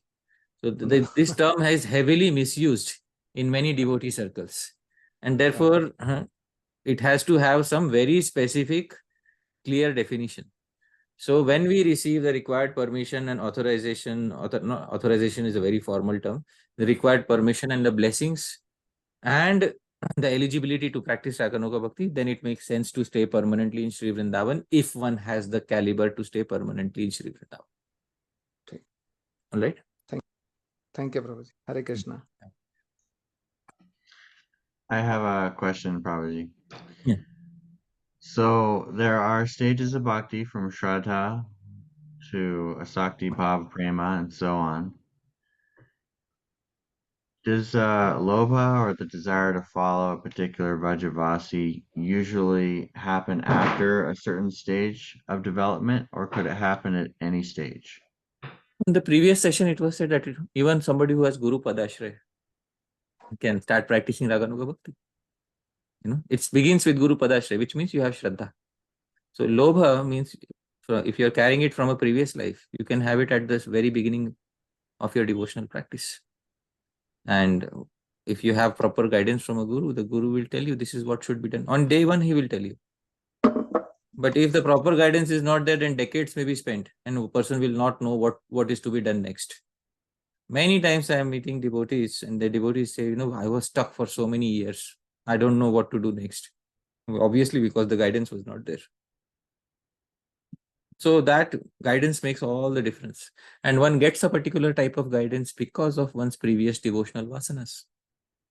So it's not random. It's not that God is playing dice with the universe. One gets a particular type of association because of one's previous vasanas. And that is what decides what association one comes in contact with. Sri Jiva Goswami specifies this in the Bhakti Sandarbha. In the beginning of the Bhakti Sandarbha, Sri Jiva Goswami quotes a very nice verse. I think it's from the Brahma Vaivarta Puran. It's at the beginning of Bhakti Sandarbha, and I'll point it out. Anek Janma Janita Punya Rashi Phalam Mahat. Here I'm sharing my screen, and you can kindly have a look. It is from the Brahma Vaivarta Puran. Sri Jiva Goswami is quoting 2 verses. Yavat papaistu malinam hridayam tavadevahi. As long as the heart is affected by negative activities, by sinful activities, na shastre satya buddhi syat. One cannot get fixed intelligence in Shastra. Sat buddhi sadguru tata, and fixed intelligence in a proper guru. And how does one get proper intelligence in Shastra and proper guidance of a guru? Aneka janma janita. After many lives, it is produced. What is produced? Punya Rashi. Great amount of devotional piety is produced. Phalam Mahat. And the great fruit that is accrued after many lives is Satsanga. You get that proper association. Shastra Shravanat. You get to hear the proper literature and the proper mood and no mistranslations. Eva Premadi Jayate. Then you develop prema. And this is a result of the culmination of the devotional piety of many, many previous lives. That one gets the association of such a sadhu who will tell you exactly what is to be done. And if one does not have that required bhakti sukriti, then Mahaprasade Govinde Nam Brahmani Vaishnave Swalpa Punya Vatam Rajan Vishwasa Naiva Jayate. They will not be, even if you tell them, they will not be able to put faith in these topics. Because that is their previous devotional samskars. They will not be able to put faith in talks of Raganuga Bhakti. No, why? Because that is their Swalpa Punya. They don't have the required devotional piety to understand the subject matter. Therefore, they will not have this faith. So that is, I hope that satisfies your query to some degree. Yes, Prabhuji. Something I've come to understand from these classes is that when we're concerned as devotees about taking up a path we're not qualified for, or encouraging others to take a path they're not qualified for, which is a fear we all have, maybe not all of us, but most of us have about Raganuga Bhakti. We're very cautious about it just because we hear these cautions.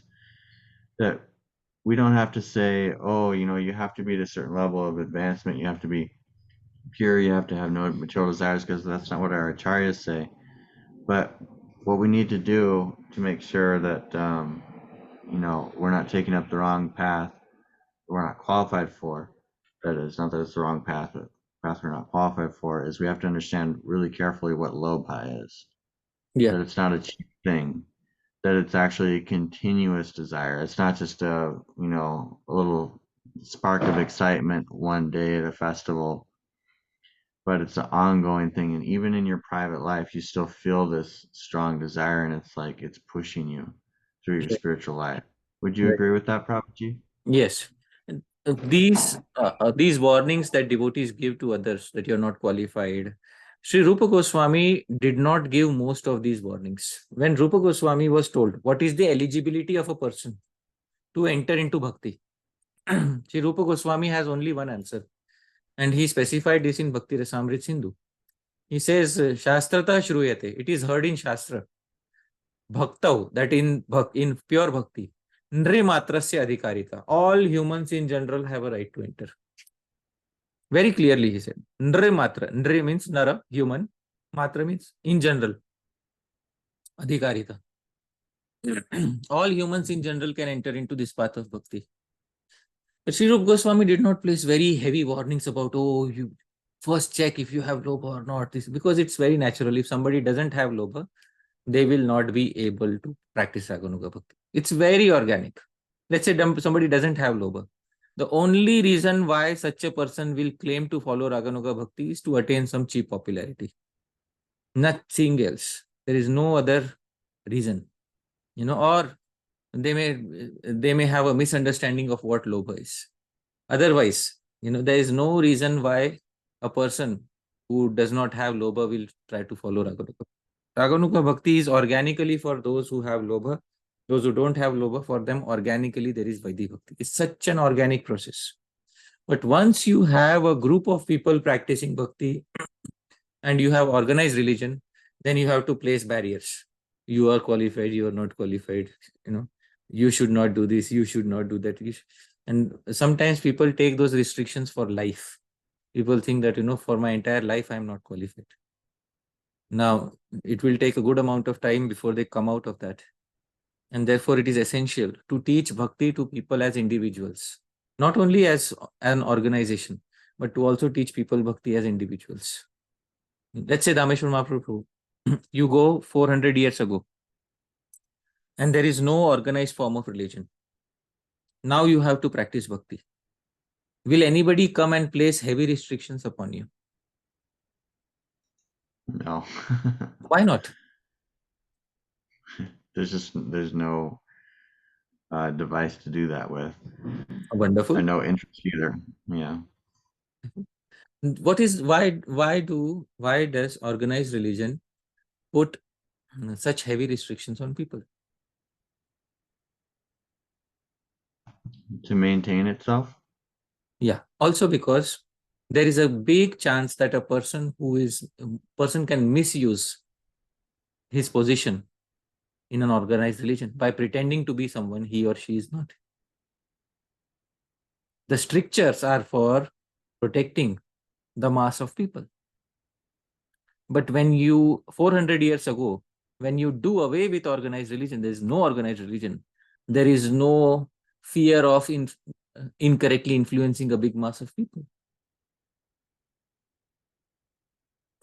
And therefore, you will not find those strictures in the Bhakti Rasamrita Sindhu, because the Bhakti Rasamrita Sindhu was essentially written at a time when organized religions were practically non-existent in Gaudiya Vaishnavism. So therefore, I said it is important to also have organized religion, because a big mass of people cannot become devotees without it. But after some time, these devotees in organized religion should also be taught how to practice bhakti as an individual. It's very good to practice bhakti in a big mass, and numbers, a show of strength. It's very good to have that. But it's also equally important to be a devotee when one is all alone and nobody is watching us. That is when one's true bhakti is revealed. So I hope that answers your query to some degree of satisfaction. Thank you so much, Prabhuji. Thank you. Next we have Kamniya Krishna Prabhu. Hare Krishna Babaji, Dhanavad, my humble obeisances to you. Dhāmeśvara Mahāprabhu especially who is holding this beautiful session every week without failure. So thank you so much, Babaji. So Babaji, today you have beautifully described how each rasa is the greatest, and you have given a very enough arguments. So Babaji, my question is it arises is this kind of a feeling basically that this bhava is highest or this bhava is highest. Does this exist into spiritual world at first place? And if it does, will it not open a window to become envious of other rasas? Wonderful. In the spiritual world, as I said, everyone feels my bhava is the highest. I showed 2 verses to show that. That I am the dearmost and my mood is most pleasing to Krishna. There will be no envy with your own self, because you are yourself situated. You think of yourself as being situated on the highest mood. So will you become envious of yourself? No. No. Obviously. So there is no question of envying somebody else in the spiritual world. In the Anand Vrindavan Champu, Shri Kavi Karnapur makes a very beautiful statement about envy in the spiritual world. Very beautiful statement. In the Anand Vrindavan Champu, Shri Kavi Karnapur says that the term for envy is matsara. Matsara. Matsara means, you might have heard the term matsarya. I'll type it out. The term for envy is matsara. Matsara is what is called as envy. He says Matsara does not exist in the spiritual world, in anybody. It only exists in one place in the spiritual world.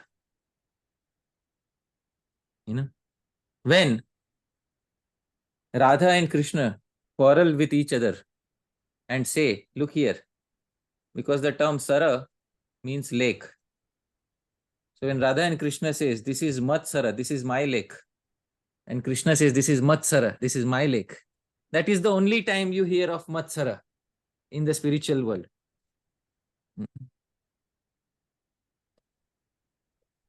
He's playing on the term Matsara. But there is no Matsara or envy in the spiritual world. The only time you hear Matsara is when Radha says, this is Matsara, this Radha Kund is my lake. And Krishna says, no, it is Matsara, it is my lake. That is the only time you hear of Matsara. Otherwise, there is no Matsara in the spiritual world.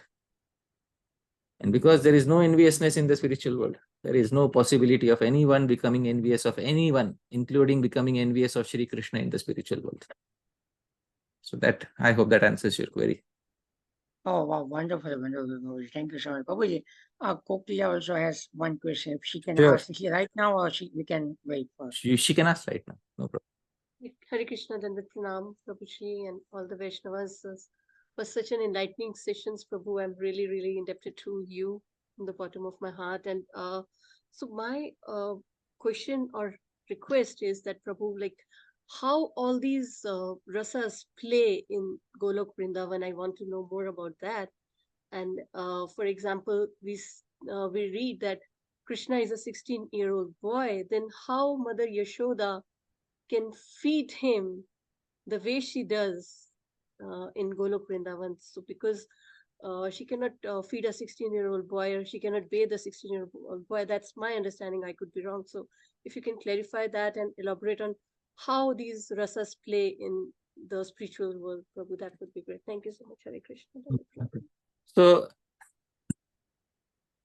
the spiritual world is there in Goloka Vrindavan, and at the same time the spiritual world also manifests in unlimited material universes, because Krishna's pastimes are always going on somewhere. In those places, a Prakash Vigraha, a replica of Nanda and Yashoda and all the associates, is present. Just as in Goloka there is Shri Krishna, but in the various material worlds where Krishna is having his pastimes, so Krishna does not leave Goloka and come here. A Prakash Vigraha, the technical term for an approximate translation is a replica of Krishna's form, is present in the material worlds, which is carrying out all the pastimes. Similarly, a Prakash Vigraha of all the associates of Shri Krishna is present in all of his pastimes that are going on in the material world.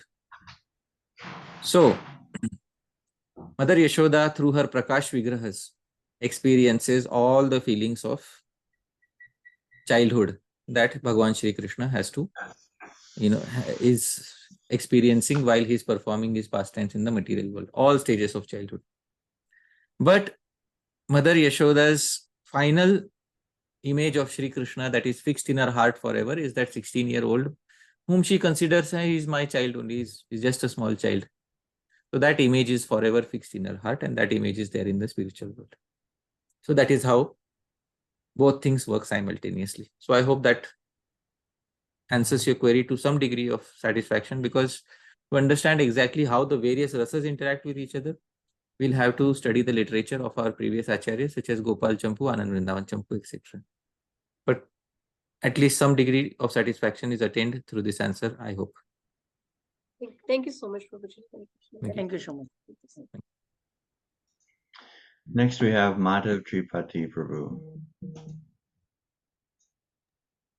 Hare Krishna, Prabhuji. Dandavat Pranam, Prabhuji. Thank you so much for speaking on this wonderful topic once again. So, Prabhuji, I had a little question about the appearance of prema in a particular rasa towards Krishna. So, you specified that prema in a particular rasa appears by the association of a sadhu. So how exactly does it appear from a sadhu? Because I've heard like from some great Vaishnavas that it appears like when sadhu gives the holy name, through that holy name, the prem appears in the heart of a particular sadhaka.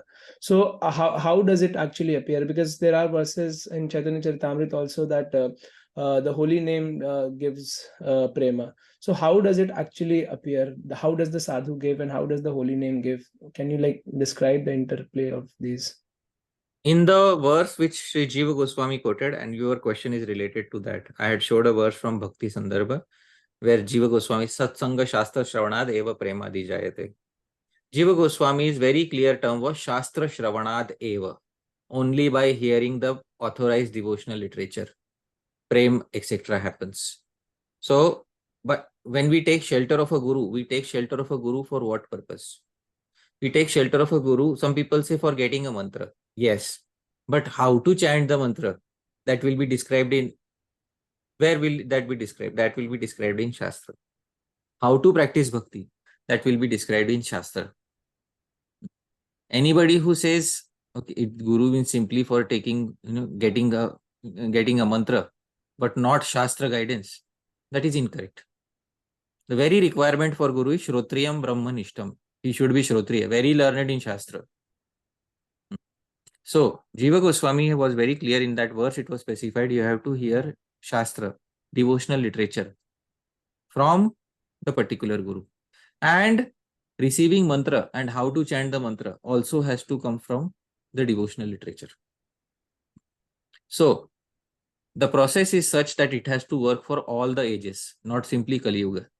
If it is Dwapar Yuga, the process is not, chanting of a particular mantra. The process is deity worship. But where will deity worship be described? Can you tell me, Madhaprabhu? Scriptures.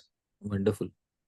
If the disciple is in Treta Yuga, the process is to offer fire sacrifice. But where will fire sacrifice be described? Scriptures. And if the disciple is in Satya Yuga, the process is to meditate upon Vishnu. But where will such meditation be described? Scriptures again. So what is the common thread that every guru has to give the disciple in each and every yuga? Scriptures, Shastriya Shraddha. Because some people say, guru gives prema through holy name, but they are speaking only in the context of Kali Yuga. Mainly in the context of Kali Yuga. Sri Jiva Goswami is speaking about bhakti in Bhakti Sandarbha, not only in the context of Kali Yuga, but in the context of all the yugas. So that is very important. So our drishti, our vision should be very broad, because people of other yugas also deserve to have a chance at bhakti. Otherwise, if we restrict bhakti only to japa or kirtan, which is good, what will the other limbs of bhakti say? Why grave injustice to us? Therefore, that common thread which binds all the limbs of bhakti together. What is that common thread which binds all the limbs of bhakti together? Shastra. Wonderful. Now you've understood. Thank you, Prabhuji. Right. But Prabhuji, let's say like for this specific yuga, so for that it is the holy name which bestows prema, right? And the sadhu gives prema through the holy name, right? Is it a compulsion that a sadhu has to give it through the holy name, otherwise you cannot get? Well, I don't know, Prabhuji. There is no such rule mentioned in Shastra. Raganuga Bhakti is a path of japa or a path of smaran? Smaran. Wonderful. So Raganuga Bhakti is a path of smaran. A guru can give Raganuga Bhakti to a disciple, give him instructions on smaran. And can't the disciple perfect? Yes, they can perfect. But the only requirement is the disciple should also do some kirtan. Some audible chanting of Bhagwan's name. That's the requirement of Kali Yuga. So along with kirtan, if somebody makes smaran as their main limb of bhakti, they can still attain perfection in Kali Yuga.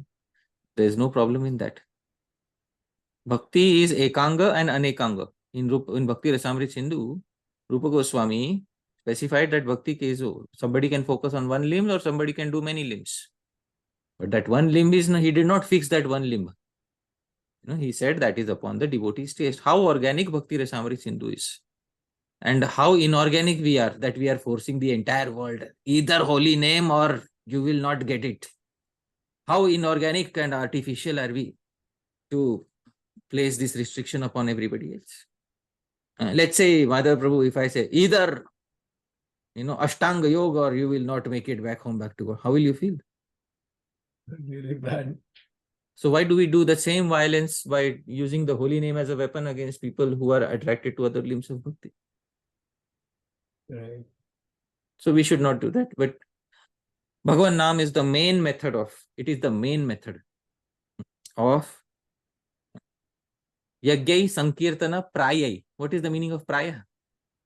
First, most prominent. Yeah, wonderful. How careful Shukdev Goswami is in using his terminology. He could have said Yagyai Sankirtana Kevalai. Only through Sankirtan. But he said Yagyai Sankirtana Prayai. Mostly through Sankirtan. Yajanti hi sumedasa. So I hope now you got the answer to your query. Right? Thank you so much. Alex. And what about Harinama Eva Kevalam? Oh, wonderful. Harer Nam, Eva Kevalam. But Harer Nam Jap, Harer Nam Kirtan or Harer Nam Smaran.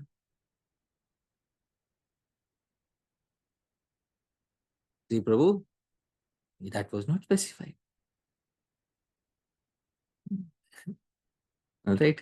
So, it is what it is. All right, Prabhu. Let's move ahead. Thank you, Babaji. Next we have Rajiv.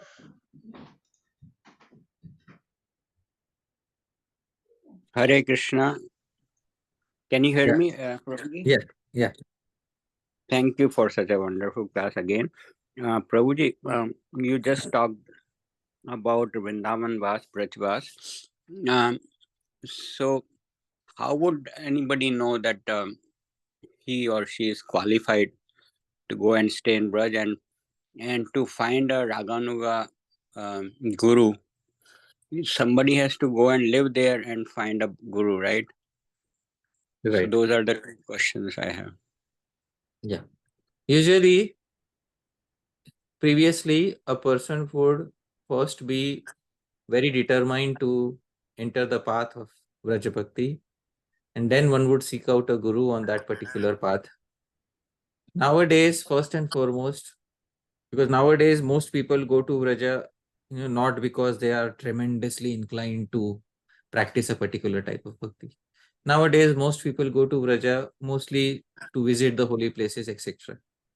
So how do we know whether we are qualified or not?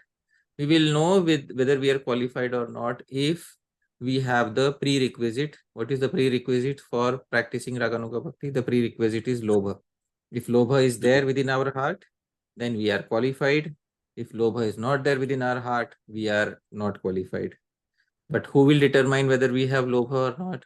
A guru who already has Raganuga Bhakti will be able to determine that. But for that, how will we find such a guru? Bhagavan will give such a guru. As I specified, it is only by the devotional piety of many previous lives that one gets a proper guru in this particular life. Otherwise, one will not be able to get, and one may have to wait for another life. That is the answer to your query.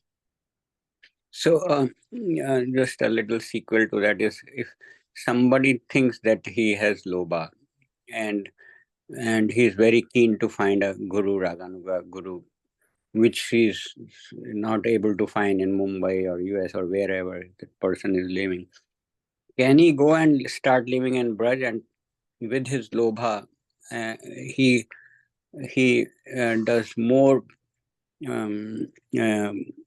finding of a guru in Braj? It might be easier to find a Raganuga guru in Braj than other places, right? It might be easier because many sadhus stay in Vraja. Right. But there is no guarantee of finding, because we may go to 100 people with an application in our hands. But unless the correct person approves it, we will not be able to get anywhere. Yeah, so, but the chances will be better, right? The chances are good. But such a program to go and find a guru in Vraja cannot be a permanent staying program. It has to be a program of staying temporarily, not permanently. Because in case one is not able to find such a guru, it is better to come out and practice one's bhajan outside Vraja and make oneself more serious so that Bhagavan will reveal the Guru. Because, directly somebody goes, and if everybody starts going and staying in Vraja, what will happen? Vraja will no longer remain the same forest that it was meant for sadhus. Vraja will become full of residences, concrete buildings, roads and traffic. Vraja will become full of air-conditioned guest houses and hotels. Oh, wait a minute, that's what Vraja has become right now. That's because many people who are not qualified have decided that I will stay in Vraja forever. And this has come at the cost of great inconvenience to people who are actually qualified to stay in Vraja. So therefore, it is better to develop the qualification first and then go to. That's the, decent way of entering Vraja. And then, there are always people who are so eager that they can't wait for anything. But the standard way is to first qualify oneself, pray to Bhagavan, and then when Bhagavan reveals a Guru, and then by the permission of the Guru, stay permanently in Vraja and practice a particular type of bhakti that Rupa Goswami has mentioned in this verse. That is the answer to your query. And one thing more, when you go to Vraja, whenever I have been there, I always Sorry to hear. interrupt. Sorry to interrupt. Sure. Can we come back to you? Yeah, sure, no problem. Thank you. Thank you so much. Really appreciate it. Hare. Next we have Sachindra Krishna Prabhu. Hare Krishna Prabhuji, thank you for the wonderful class. Once again, Dandvat pranams to all the Vaishnavas. This question is in relation to, a lot of the talks that we're doing are very high level, and we talk. It's not high level.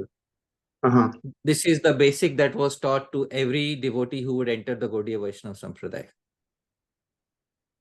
This is Upadeshamritam. This is not Ujjwal Nilmani. This is Upadeshamritam. Yes. From an immature devotee to a mature devotee, it can seem like high level, but yes, you're right. This is something that we all should imbibe.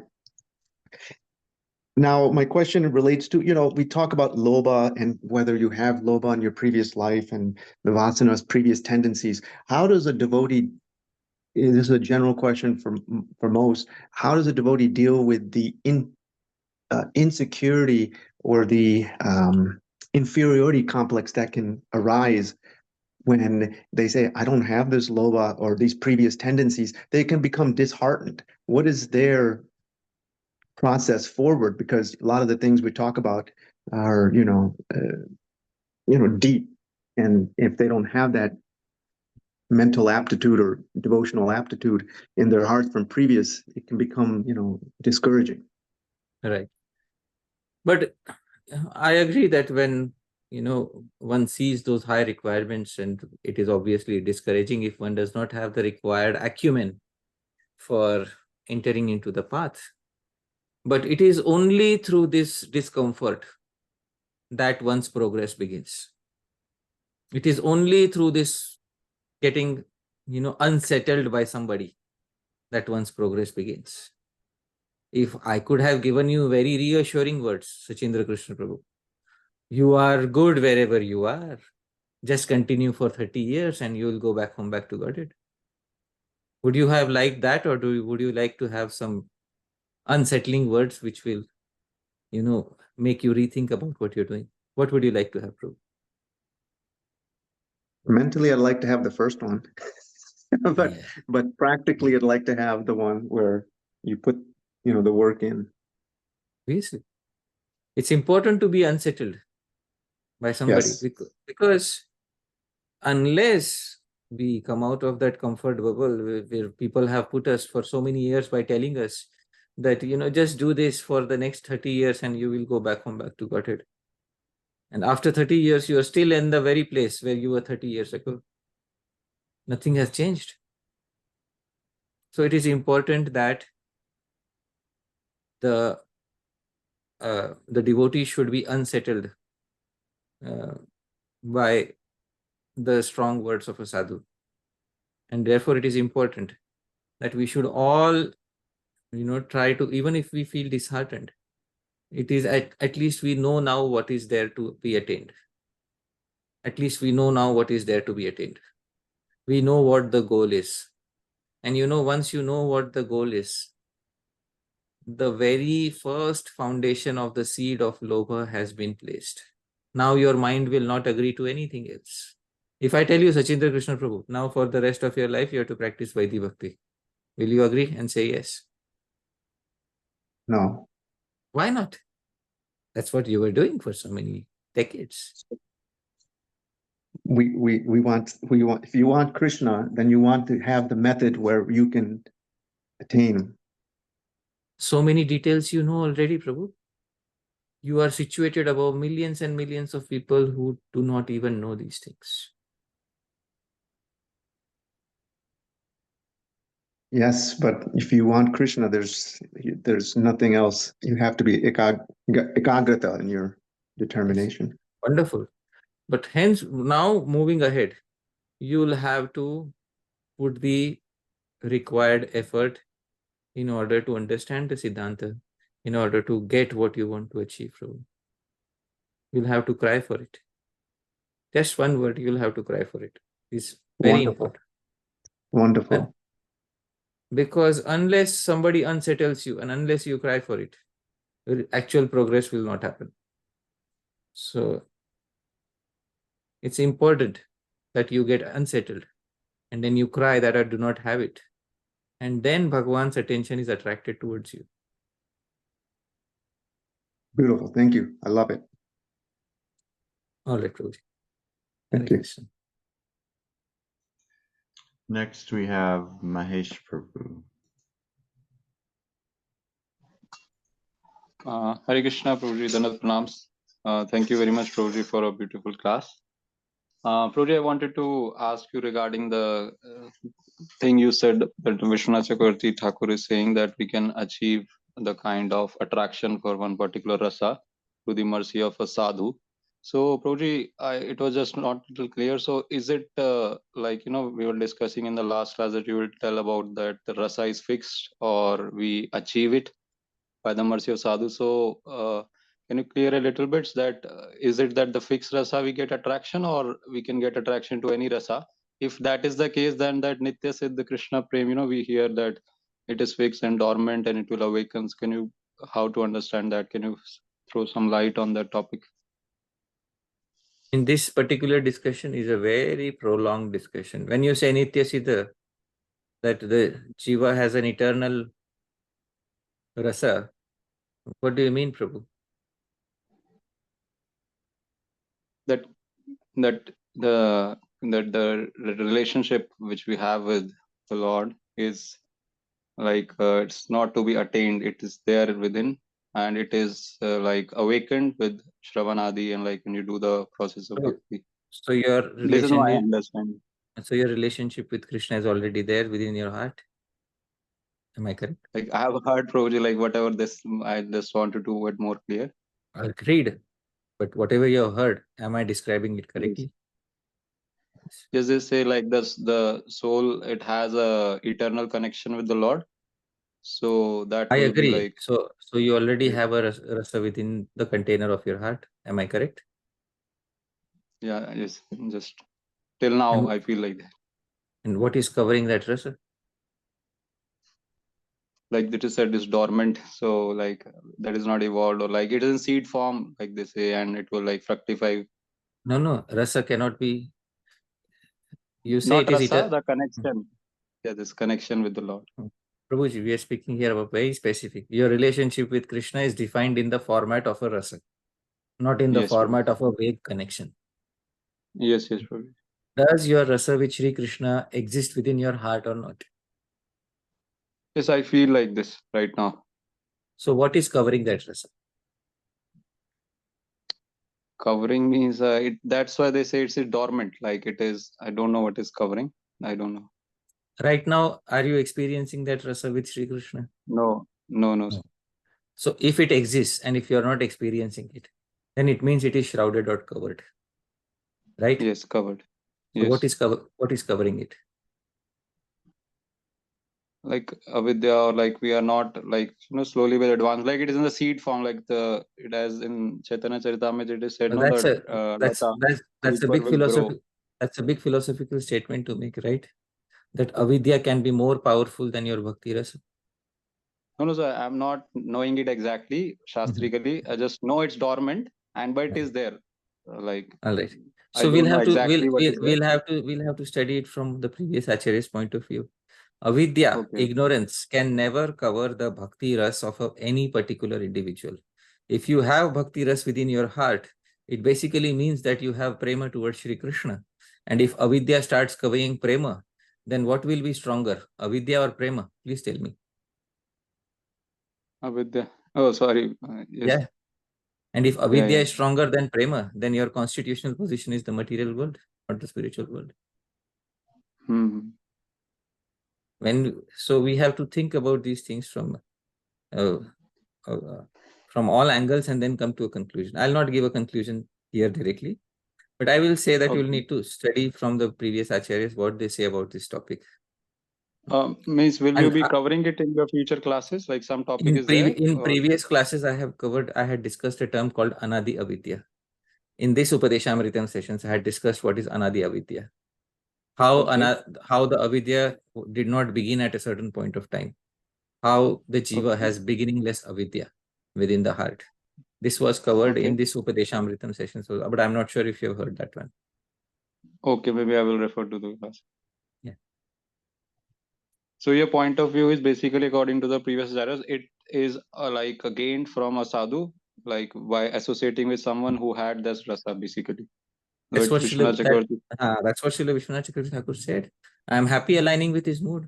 I'm very happy aligning with his mood. Because so any other acharya, Prabhuji, also says the same things like Jiva Goswami, Rupa Goswami, or any other. Is there like you have found something? I think Srila Vishwanath Chakravarti Thakur has said after studying all the previous acharyas, he's not giving an independent opinion. There. Right. Okay. Thank you. Okay. Thank you. Next, we have Nilachala Chandrika Mataji. Hare Krishna Prabhuji. I wanted to ask, first of all, thank you so much, everybody. I wanted to ask, like how in the material world we see that a wife serves a husband, not necessarily in the rasa, but you can say a perverted rasa, like she feeds the husband, or sometimes she argues, or they share like friends. So in the spiritual world, also in the Madhurya rasa, I cannot say inclusive as you said, but the essential component is Dasya, just to give pleasure to Krishna. Can you please explain that? Madhurya rasa includes the most essential aspect of Dasya, which is the aspect of rendering seva.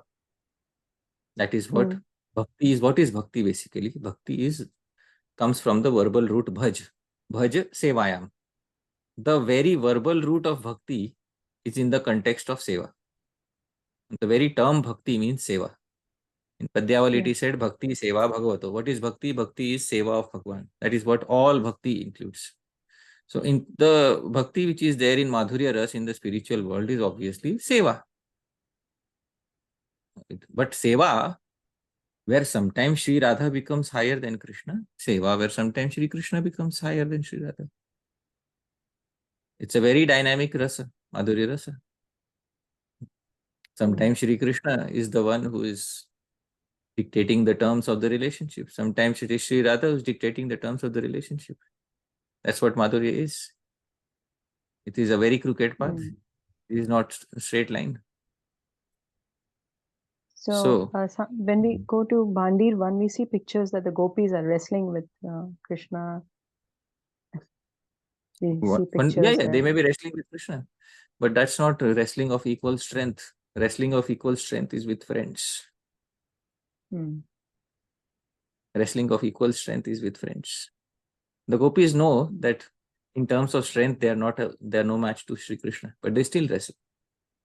But the friends, their wrestling is different. Their wrestling is to settle a dispute. Krishna, you and me disagree. How to settle the disagreement? Let's have a wrestling match.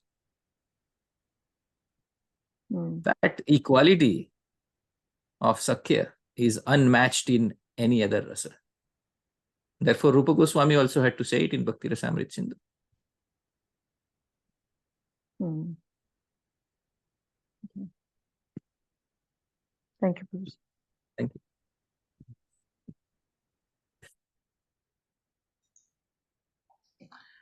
Prabhuji, I have one question, and then I'll have to pass on my host role. Sure. What is the role of art in Raganuga Bhakti? What is the role of art? Raganuga Yeah, Bhakti? like if you're meditating, it could be really helpful to look at pictures and art of Krishna. At the same time, sometimes there can be some, maybe the artist doesn't perfectly know Shastra, they make some mistakes. So is it like it, because some people are more visual, some people are more auditory, some people are more tactile. When you're moving to meditation and you're trying to visualize Krishna as devotees, does art have a role in that kind of smarana meditation? Yeah. Art has a role in almost all forms of bhakti. Except, for example, even in the spiritual world, it is described that even in spiritual relationships between Srimati Radharani and Shri Krishna, there is something called as Purvarag. Purvarag means before the actual first meeting. You have heard this term, Purvarag. Before the actual first meeting, they are observing each other from a distance. They want to meet each other, but society is a barrier in meeting, in the meeting. That is called Purvarag. So, Sri Rupa Goswami, when he describes Purvarag, he describes it in the Ujjwal Nilmani, and this is this is one of the rare occasions that I'm quoting it. He says, Sakshat Krishnasya, Purvarag is sometimes by directly seeing Krishna, Chitrecha, sometimes by seeing a painting of Krishna. So if seeing a painting of Krishna can give rise to Purvarag, what about what to speak of other devotional emotions? Swapna Adaucha, sometimes even in a dream, seeing Krishna, Darshanam. So this is called Purvarag due to Darshan, Darshanat Purvarag. This is the section where Purvarag is being specified here. And the Purvarag by seeing Krishna. Seeing Krishna how? Sakshat, directly, Chitrecha, or through a painting, or Swapnado, or in a dream, etc. Purvarag can arise because of all of these things. So can you see how important art is, even in the spiritual world, in relationships directly between Radha and Krishna? It plays such a major role. It's one of the 64 arts that gopis learn. The 64 arts are described in Brahma Samhita. So you have to, and therefore they are known as windows to the spiritual world. As much use, and you might, this is one reason why wherever I'm showing presentations, along with the verses, there is some art, because it helps you, put a picture to the words. So where words fail, pictures will carry the impression. And sometimes pictures fail and words carry the message. So that's how they complement each other. Thank you, Prabhuji. So I'm going to pass on the hosting role to you now. Sure. Thank you so much. Thank you, Prabhu. So next we are on the second round, and we have 3 questions here. There was Vishnu Priya Mataji. Vishnu Priya Mataji, I'm not sure if she's still here. Mataji, if you're able to, you had raised your hand. You wish to I'm ask? still here, Prabhuji. Yes, I'm here, Prabhuji. Yeah. I understand we are talking about different rasas, in relationship with Krishna. Right. And I understand that our Guru Parampara also teaches us,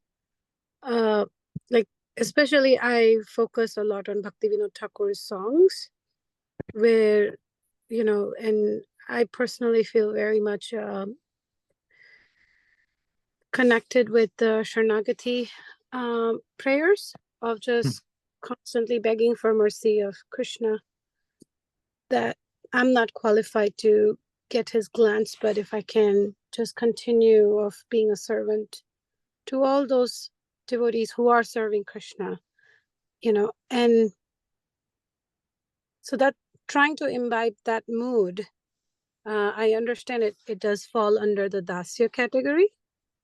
But so being Dasya directly to Krishna's servants versus, serving the devotees and devotees and devotees of Krishna makes Krishna more happy. Like we do hear that as well. So in my understanding, like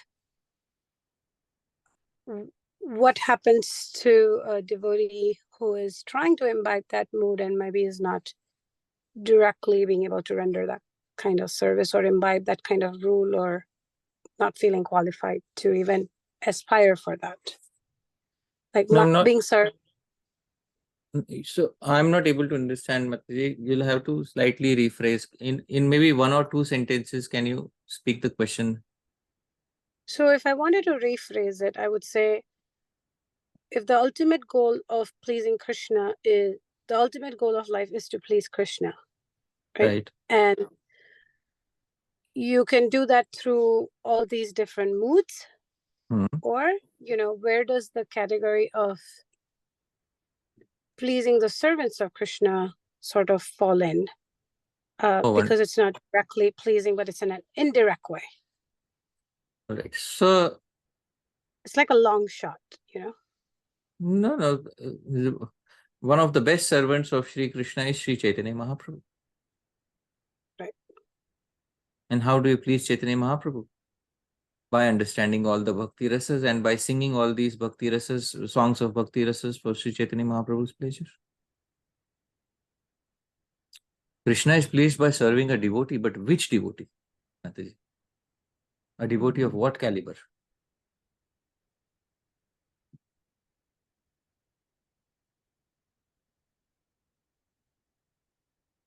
Hare Krishna. Yes, Prabhuji. Krishna is pleased by serving a devotee of what caliber?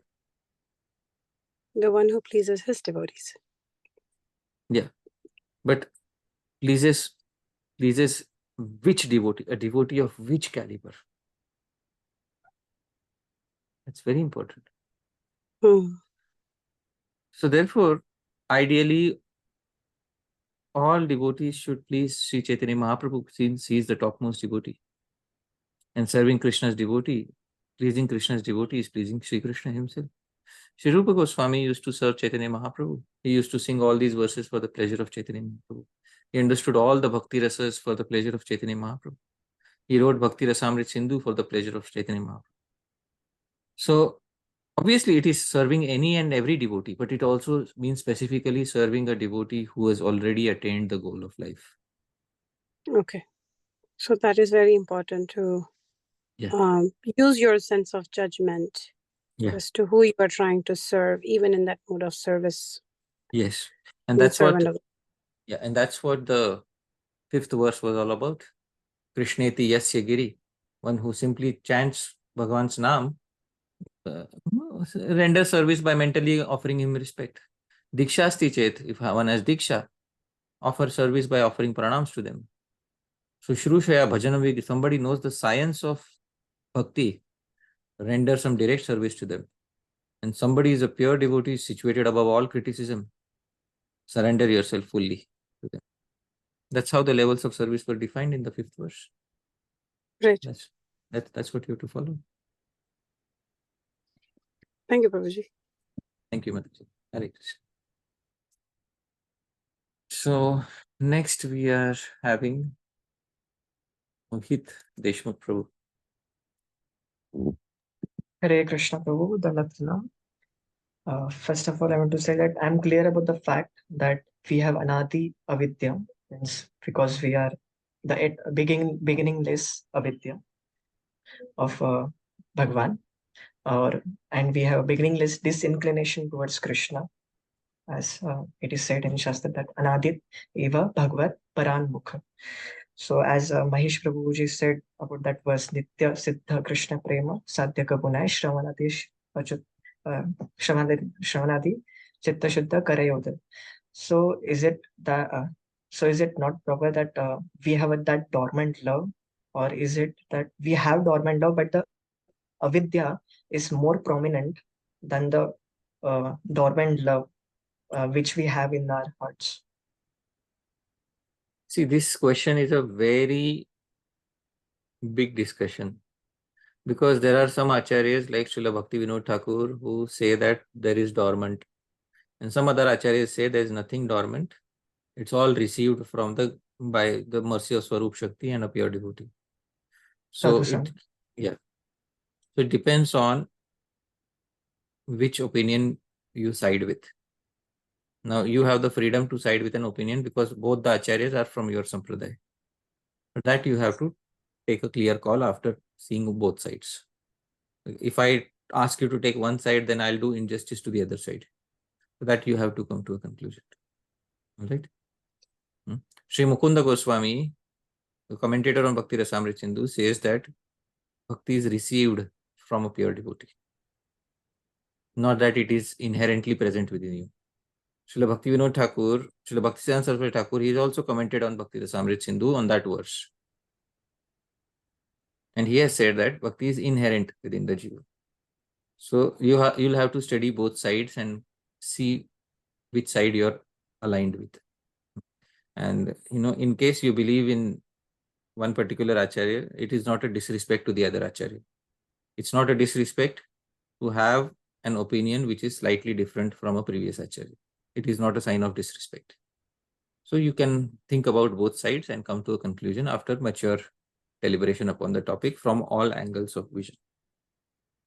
So, is there any praman for that if we accept one opinion of an acharya, then the other, we don't disrespect the other one? Virodho, previous class I had shown a verse from Bhakti Rasa, from Laghu Bhagavatamritam. Virodho vakyayor yatra na apramanyam tadishyate yatha aviruddhata chasat tadartha kalpyate tayo. When two authorities give conflicting statements, one authority doesn't cancel the other. In the commentary to that verse, Srila Baldev Vidyabhushan gives a nyaya called as Udit Anudit Hom Nyaya. In certain parts of the Vedas, there is a statement that Udite Hotavya. You should offer sacrifice after the sun has arisen. Another part of Shastra says Anudite Hotavya. You should offer sacrifice before the sun has arisen. Both Shastras are contradicting each other. What is the solution? You have to take sides with one particular Shastra which is belonging to your school, and the negative reaction of the other Shastra will not apply to you. This is called Udit Anudit Hom Nyaya. So that is given in the commentary of Srila Bhakti Vinod Bhakti Baldev Vidyabhushan to that verse of Laghu Bhagavatamritam, Virodho vakyayor yatra na apramanyam tadishyate. You can look up that. Right? Thank you. Thank you so much. Hare Krishna. Hare Krishna. Next we have Vamshidhari Gopal Prabhu. Yeah, Hare Krishna Prabhuji, Dandvat Pranam. So Prabhuji, my question is around that what you said, Vasana from the previous life. So, and Krishna also says that if you have any, perform any bhakti, then you continue in the next life and you born in a family, or you know, that context. So is it fair assumption or understanding that if we didn't get that atmosphere from the beginning of our life, or we didn't enter into this bhakti life till the very later stage of our life, then we don't have any past lobha or past vasana as far as this raganuga bhakti context is concerned, or it is still maybe there, it's just matter of time that it took us to recognize that. Shri Krishna says in the Gita, there are two types of yogis who fail. Right. One who fails after little practice, one who fails after prolonged practice. Right. One who fails after little practice takes birth in a pious and good, well-to-do family. Right. So if we have taken birth in a pious and well-to-do family, that may be or may not be an indication, because that's a very vague indication. Yeah, right. But somebody who has fallen after prolonged practice, somebody like Bharat Maharaj, who did not attain success. Next life he is born in Jad Bharat, family of Brahmanas. In childhood, all the training is given. Right. So from your childhood, you will have that training. Right. But if that training is not since childhood, it means that some basic practice of yoga might have been there in previous lives, but it was not so prolonged as, Bharat Maharaj or somebody like that. that higher stages of bhakti were not attained in previous lives. Right. So that is what it is. Right. Okay. Right. Okay, thank you. Okay, thank you. Next we have Kamaniya Krishna Prabhu. Thank you so much, Prabhuji, for giving that another chance. So, Prabhuji, we have been discussing about Lobha, and today we discussed about Vasana. So, I believe you define Lobha as an intense desire, and Right. Vasana as a devotional tendency. So, how we differentiate that, Prabhuji? Isn't by looking at the first glance, it looks very similar. Lobha is an intense desire to follow in the footsteps of a eternal Vrajavāsi associate of Shri Krishna. Okay. Vasana is the specific type of flavor that the Lobha has. Can you review the second one, the specific? What is that? Type of Flavor? inclination. For example, Lobha can be for Dasya, bhava.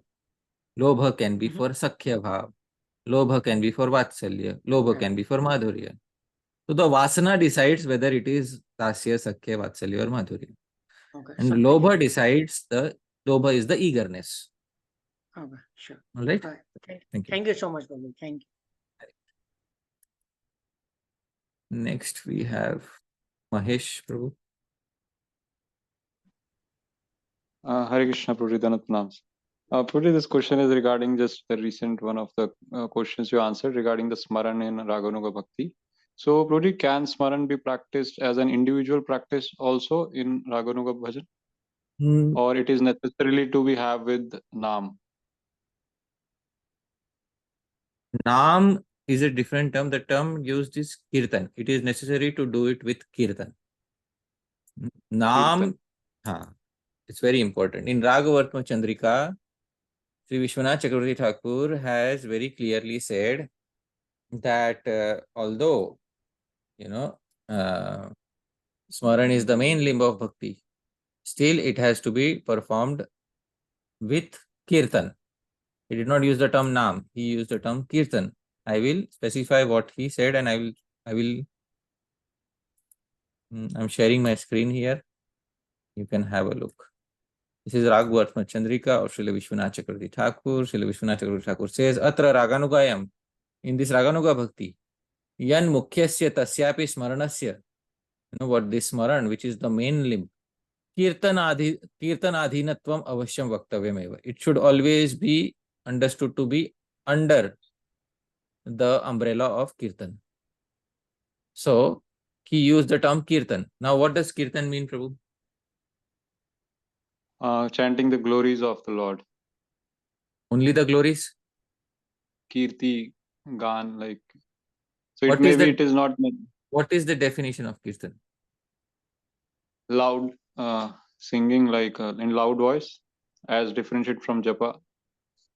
Loudly singing what? Anything, Naam, Roop, Guna, Lila. Wonderful. So, it's not only restricted to Naam Kirtan, Guna Kirtan, Lila Kirtan, etc. But Kirtan must be there as an umbrella for Smaran. That is what it said in Raganu. Right? I hope that answers your query. Yes, yes. So just one thing, Prabhuji, that generally this like the holy name or what we hear is generally maybe is more prominent in Vedic Bhakti. Like generally No. Naam is for Raganuga Bhakti also. Why limited to Vedic Bhakti? Does it mean that like Japa and Kirtan of Naam doesn't apply to Raganuga Bhakti? That would be a terrible offense to say like that. No, not offense. Like I'm saying, like other limbas of bhakti, like when we say the Naam is the highest or Naam is the most prominent in Kali Yuga, like that some verses are there. So Naam Kirtan. Naam Kirtan. Naam Kirtan. Yes, Kirtan. Naam Kirtan. Naam Kirtan is the highest. Yes. Between Japa and Kirtan, what is the Yuga Dharma? Kirtan. Wonderful. So Naam Kirtan, Naam Sankirtanam, yes, final verse of Srimad Bhagavatam speaks about Naam Sankirtan. So Naam Kirtan has higher value in the age of Kali. The highest value is Naam Kirtan. Okay. Right. So Smaran Prabhuji is ideally integrant of every practice. Like if you do japa, then also you have to do Smaran. If you do Kirtan, then also one has to do Smaran. So, or if you do Vandan, like, the background remembrance has to be there in every practice, no? You are translating Smaran as general remembrance. Smaran is not just general remembrance. There are 5 stages of Smaran, which you'll have to see the previous talks in order to understand. Okay, Prabhuji. Right. Okay. All right. Thank you. One last query by, thank you. One last query by Mohit Prabhu, and then there's no more query. Hare Krishna Prabhu. Thank you so much for the chance. Actually, it is regarding the Utkanta Pritaras, one of the Sancharis, that is Jadata. So, shall I ask? People should be able to understand your question. Yes. Shall I explain or shall I ask? You have to explain your query so that anybody who is listening to the video should be able to understand.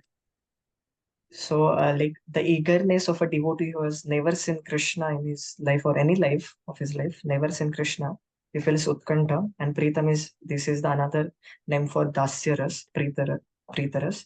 So, in that Sanchari Bhava means the Sthai Bhava which we have, it is like just like an ocean, and the flow which comes in the seas, like the rise and fall of the waves, that is Sanchari Bhava, which nourishes our Sthai Bhava. So in that Sanchari Bhava, there is prominently there are 8 types you gave in one class. So some of them I didn't understood, that is Jadata and Moha. So can you give example of this too? Like I had given examples in that Jadata. class itself, right? Not you didn't give all the examples, only the starting as Outsukya, Danya, and that. Okay. So those are in the Bhakti Rasamrita Prabhuji. Why not take the examples from there? Okay. There it is mentioned like all the 8 prominent, and then the verses are okay. I will refer to that. Exact which section, Prabhu? In the Vyabhichari Bhav section. Okay, thank you. So you can see in the Sanchari basically means Vyabhichari Bhav. The Vyabhichari Bhav section, all the Vyabhichari Bhavas have been defined. If you want me to, specifically point out where it is mentioned, so I will tell you where, which you are speaking about. Jadata and which one? Moha. Oh, okay. So let me, So Jadatascha tatha mohadayopi cha. Okay. I will point out the verses to you. What I'll do, Prabhu, is that I will give you the specific verse numbers in a message, because I'll have to go through that particular section to find out the exact verse number. So I'll give you the verse numbers in the group, and then you can read the examples from there. All right. Thank you. Thank you so much, Prabhu. Yeah. My name Neelachal Chandrika. Hi, Shamji. I wanted to ask, what about those people who leave their bodies in Vrindavan, even if they've not had practiced their sadhana properly or raganuga bhakti properly? Have you heard of the famous reincarnation case of Shanti Devi? No. So there's a very famous case of reincarnation which was studied even during the time of British, and you can look this up on the internet. This is the Shanti Devi. She was born in 1926 to 1987. In her alleged past life was an Indian woman who claimed to remember a previous life. And, even Gandhi decided to do some research on her. According to her accounts, when she was about 4 years old, she told her parents that her real home was in Mathura. Her husband lives. So previously, she spent her entire life in Vrajamandal. Basically, Mathura is a part of Vrajamandal, right? Anybody who dies in Mathura, what happens to them? They come back in being born in Mathura? But she was born in Delhi in her next life. So when it says that they get liberated, I have already explained many times that what is the meaning of when Shastra says that they are liberated. Like I have given this example of tying a, what is it called? Parikar bandha. Getting Around ready. Yes. They have started walking on the path of liberation. That is what it means. For example, if I leave my home and I've started walking to Delhi, but I'm just on the corner and somebody comes and says, where did he go? So somebody goes, hey, he went to Delhi. He's not yet reached Delhi. He's just on the corner right now. So Shastra says anybody who dies in Mathura becomes liberated. It means he has started walking on the path of liberation. That's what it means. But there's a real life case study of Shanti Devi. And those who are interested can see that she was born in Vrajamandal in Mathura in her previous life. Right. And most likely she died there at her home in Mathura. Okay, interesting. I'll see that.